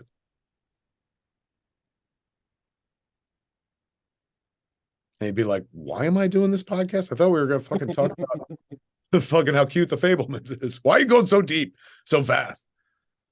What about you, Mark? What are you asking? I mean, it's difficult because you don't want to ask him the questions that he's already been asked, right? Like you don't want to be that guy. And it's so easy to be that guy. But there's two things I'd want to ask him. Like, what's his favorite movie? Not what he thinks the best movie is. I mean, there's empirical answers to like, Citizen Kane or, The Man Who Shot Liberty Valance or The Godfather or whatever. Those answers that we all sort of receive as cinematic wisdom. But like, what's his favorite movie? As a dude who's lived and breathed movies for, the better part of 70 years, what's the one that he goes back to? What's his comfort movie? And then from a technical storytelling perspective, it's what tool does he have no interest in using? Is he, I mean, CG is clearly not it because he will happily embrace that. But is there some shot? Is there some innovation? Is there some like, will he shoot digital? Will he like, what is there? Is there anything that's off limits for him when it comes to making a film? Or we could ask him a request. Ooh, Please make another Jaws. not too late. Like, think about how good Jaws is. And that is Steven Spielberg at the start of his career. Now, I'm not saying remake Jaws, but I'm saying make another Jaws and have him do it. We've seen him do sequels. He's fucking wicked good at it sometimes. So I would be like, look, I asked you the serious question. Now here's my request. Please make another fucking Jaws. Please, please go back to those characters. Please. You know what? Fucking Richard Dreyfuss, Dickie Dreyfuss still alive. Please. Fucking one more Jaws where Richard Dreyfuss is like the old salty dog and shit. Maybe he's lost a leg to a shark somewhere. Just so that he can limp and stuff. Because Richard Dreyfuss is kind of old, right? He's not a young cat anymore. But they're both still here. Make a Jaws thing. Please, Steven Spielberg. That's what I'd say. Yeah. I mean, I also wonder, like, does he still get nervous? Does he still, like, on day one of a shoot, like, are you still a little apprehensive? Like, as a person who's done it for as long as he's done it, like, is there ever that feeling of, just, I don't know if I can pull this one off? Like, does being scared of it in any way factor into his process in making it? That's a good question. If I had to guess, I can't imagine he gets scared anymore. I'm sure he's like, yeah, I mean, literally, this dude has been doing this since he was a child. I've been doing it since I was fucking like 22. He's been doing it since he was like 5. And now what, 70 something? Like, over 50 years of a career. I got to imagine the dude's like, kind of like driving. Like, I just know how to do it. I believe that that's possible, but I also believe, like, I've heard interviews with like fucking Bruce Springsteen, who was like, yeah, man, sometimes there's some shows where I'm just like, is this going to be the one? Like, do I have it today? I'm not sure. Like, come on, let's not fuck it up. Like, but again, you're Bruce Springsteen. You're Paul McCartney. You're fucking Mick Jagger. Like, you've been doing this longer than I've been alive. Does that energy still remain? And if so, is that necessary for you? Victor Cotto in chat says Jaws was for mid cucks. I've seen a lot of things written on the internet, but I know that ain't true. JC, Banff man. Banff. I'd ask him if he really killed that dinosaur the way the internet says he did. Did you guys see that? So this photo, that one, famous Jurassic Park photo. Yeah. They posted that online like 5 or 6 years ago, and he got attacked for killing an endangered species. No. There's an LA Times article about it and stuff. It's wild. So everybody always asks him these like very heartfelt questions, like you guys. I'd ask him like, so did you actually kill a dinosaur or no? Just try to break the ice right there. People are fucking strange, man. Like, that's and yet that's the same medium that allowed people to fucking accuse Steven Spielberg of killing a dinosaur is the same medium that gave us mid. It giveth and it taketh. It really does. It really does. Nothing wrong with the internet. It's functioning exactly as it should, I guess. There it is, kids. What does it say? Matt Lewis says, I love Kevin in this show. I've seen pretty much all of them, and I've seen him live several times, but I have to say the constant crying is getting close to He's not. Did I fucking cry on this show? You cried talking about Fablemans earlier. Barely. When I cry, you'll know. Yeah, barely. Come on. Like fucking saying that Kevin Smith cries a lot is so fucking mid. There, I said it. It's kind of like your Picard maneuver. It truly is. Some guys pull their shirt down when they fuck. Other guys just get emotional, wear their heart on their sleeves. I'm gonna say it one more time for the cheap seats. I had a heart attack a few years ago, and I'm on a lot of fucking drugs to keep me alive, and that might have something to do with why I'm so emotional. Maybe not. I knew me as a young kid. I was a bit of a bitch then too. So there it is. But being this sissy little boy, this cuck, if you will, has made me a multi-millionaire. There, I said it. 2 wolves inside of every person. One of them tugs their shirts down when they fuck. The other one cries at almost everything. I am both wolves, my friend. That's exactly. Kids, did you ever think we'd finish this show? Fucking no way. It started like 23 hours ago. And finally, we've reached a conclusion. Kevin's like, hey, did anybody have a heart out today? It's like, nope. Oh, let's test it. Truly. Yeah, man, it's good times. Good times for a change, as another Smith once said. If you had a good time, kids, thank Banff Man who made things happen for you. Me and Mark, without Banff Man, we're just 2 dudes staring at a computer going, how do we do it? What do we do? Hello, computer. Computer. That was good. Computer. How quaint. Banff Man came in, and then I guess because we weren't ready to hand him the floor, he fucked off again. I waved goodbye. Say goodbye. Yeah, my 12 fans. Goodbye, 12 fans. I'll be hosting trivia in 2 hours and 45 minutes at Scum and Villainy. If anybody's in LA wants to say hi in person. Is that right? You're doing a live event. You host. How many people you get for trivia? 100 a night ish. I want 100 people to come do trivia at Smodcast. Who wants to run my trivia nights? I should. You know what I should do? You should do it. I'll just send you my questions every week. You could do it on Wednesday or Thursday nights. Done and done. We could actually even stream it between the two. That might be problematic. I'll totally take your questions. It's all nerdy shit. Across all mediums? I'll call it the Scum and Villainy fucking quiz.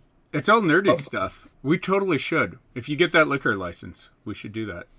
Well, because even without a liquor license, I'm stealing your shit, and I'll credit you. I'll call it the Scum and Villainy fucking pub quiz and shit. But like that'll be a nice placeholder till I get a liquor license, and then you come out and build a fucking Scum and Villainy inside Smodcast. You incept Smodcast, and we shove Scum and Villainy up the ass of Smodcastle, man, and make a bait.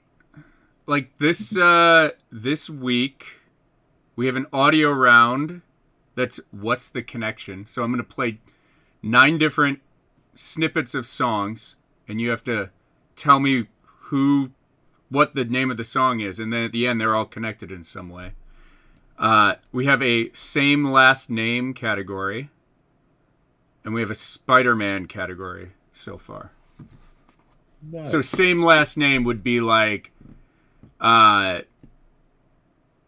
Indiana Jones and the guy Steven Spielberg talks to at the end of Fablemans, and be Harrison and John Ford. So that's like the type of question. That's good. I'll take those questions, especially if they're free. Pattinson'S 9900 on in chat says Kevin Smith's last good movie was Clerks 2. What was your last good movie? None? Right. Shut the fuck up. But it's a nice reminder that Clerks 3 is now on home video, ladies and gentlemen. Blu-ray and DVD. Sold so many units and shit. Lionsgate very happy with this. I'm very happy because the movie was received incredibly well. We finished the Clerks Convenience Tour, Clerks 3 Convenience Tour on December 6th out in Hartford, Connecticut, man. 52 shows. Thank you to everybody who joined us on the tour, man. I put up my latest Instagram is me taking pictures with all the VIPs. Josh Roush put together a super cut. And it's pretty impressive. That tour was everything that I dreamed it would be, plus more. And that had everything to do with the people that showed up. So thank you so much. That tour, nothing mid about it, my friends. All peak, as far as I was concerned. Just like this show right here, man, all peak. And that's because of the guy who sits over there. Oh, I got it right. Give it up for marvelous Marc Bernardin, everybody. Hooray. Good time. Good time indeed. Okay, kids, one more time for the cheap seats. If you have nothing to do on New Year's Eve, come to Smodcastle. Hang out with me. Bring in the new year. A New Year's evening with Kevin Smith. That's right, man. Tickets available right now at smodcastlecinemas.com. We back next week? I think we have to do a show next week, don't we? One more. That's right, kids. I was going to wear a Christmas hat tonight, but I was like, wait, we're going to do this again next week. I'm going to save the Christmas hat. So I got something to build too. Christmas hat 2 weeks before Christmas, very mid. 1 week before Christmas, peak. One more time. And here at Fat Man Beyond, the mid is king. The peak is queen. Fucking cringe is the ace of fucking hearts. I don't know. My card Fell analogy. apart. That's okay. Kids, there it is, man. Boy, do we have a good time. As always. Always. Nothing better than talking about geeky shit and having total strangers be like, you're wrong. It's like, all right. Fantastic. Thank you for hanging out with us this evening. We've had a blast. I've had a blast. I can't speak for Marc, but I can read him and I can tell that he had a good ass time. Look at him. He wears his heart on his sleeve, this kid. I love this kid. Although I blew out my ring light. Literally to the point where there was like I smelled smoke. Yeah. Run. Well, Run from the Hall of Justice. You're right there at the Hall of Justice. Somebody will come out and save you. Aquaman put that shit out. He's like, I ain't Aquaman no more. Now I'm Lobo. You're like, But that's not my power. You mean you don't have power over water? No. Well, then why the fuck don't they call you Aquaman? All right, kids. There it is. We hate to end the show, but we got to fucking end the show. There's your show. Fat Man Beyond. And we'll be back next week with more show. For now, this is all the show you're going to get. For Fat Man Beyond, I'm Kevin Smith. And I'm Marc Bernardin. Tune in next time, fuckers. Same fat time. Same fat channel. Smodcast.com or YouTube.com/Kevin Smith. Jeff's Kiss, my friends. Mwah. This is the cat. Greetings, everybody, and welcome to the AKA Ask Kev Anything. Every saga has a 10-year anniversary, ladies and gentlemen, and this is what happens when Jay and Silent Bob get old. I'm Kevin Smith. Kissing you!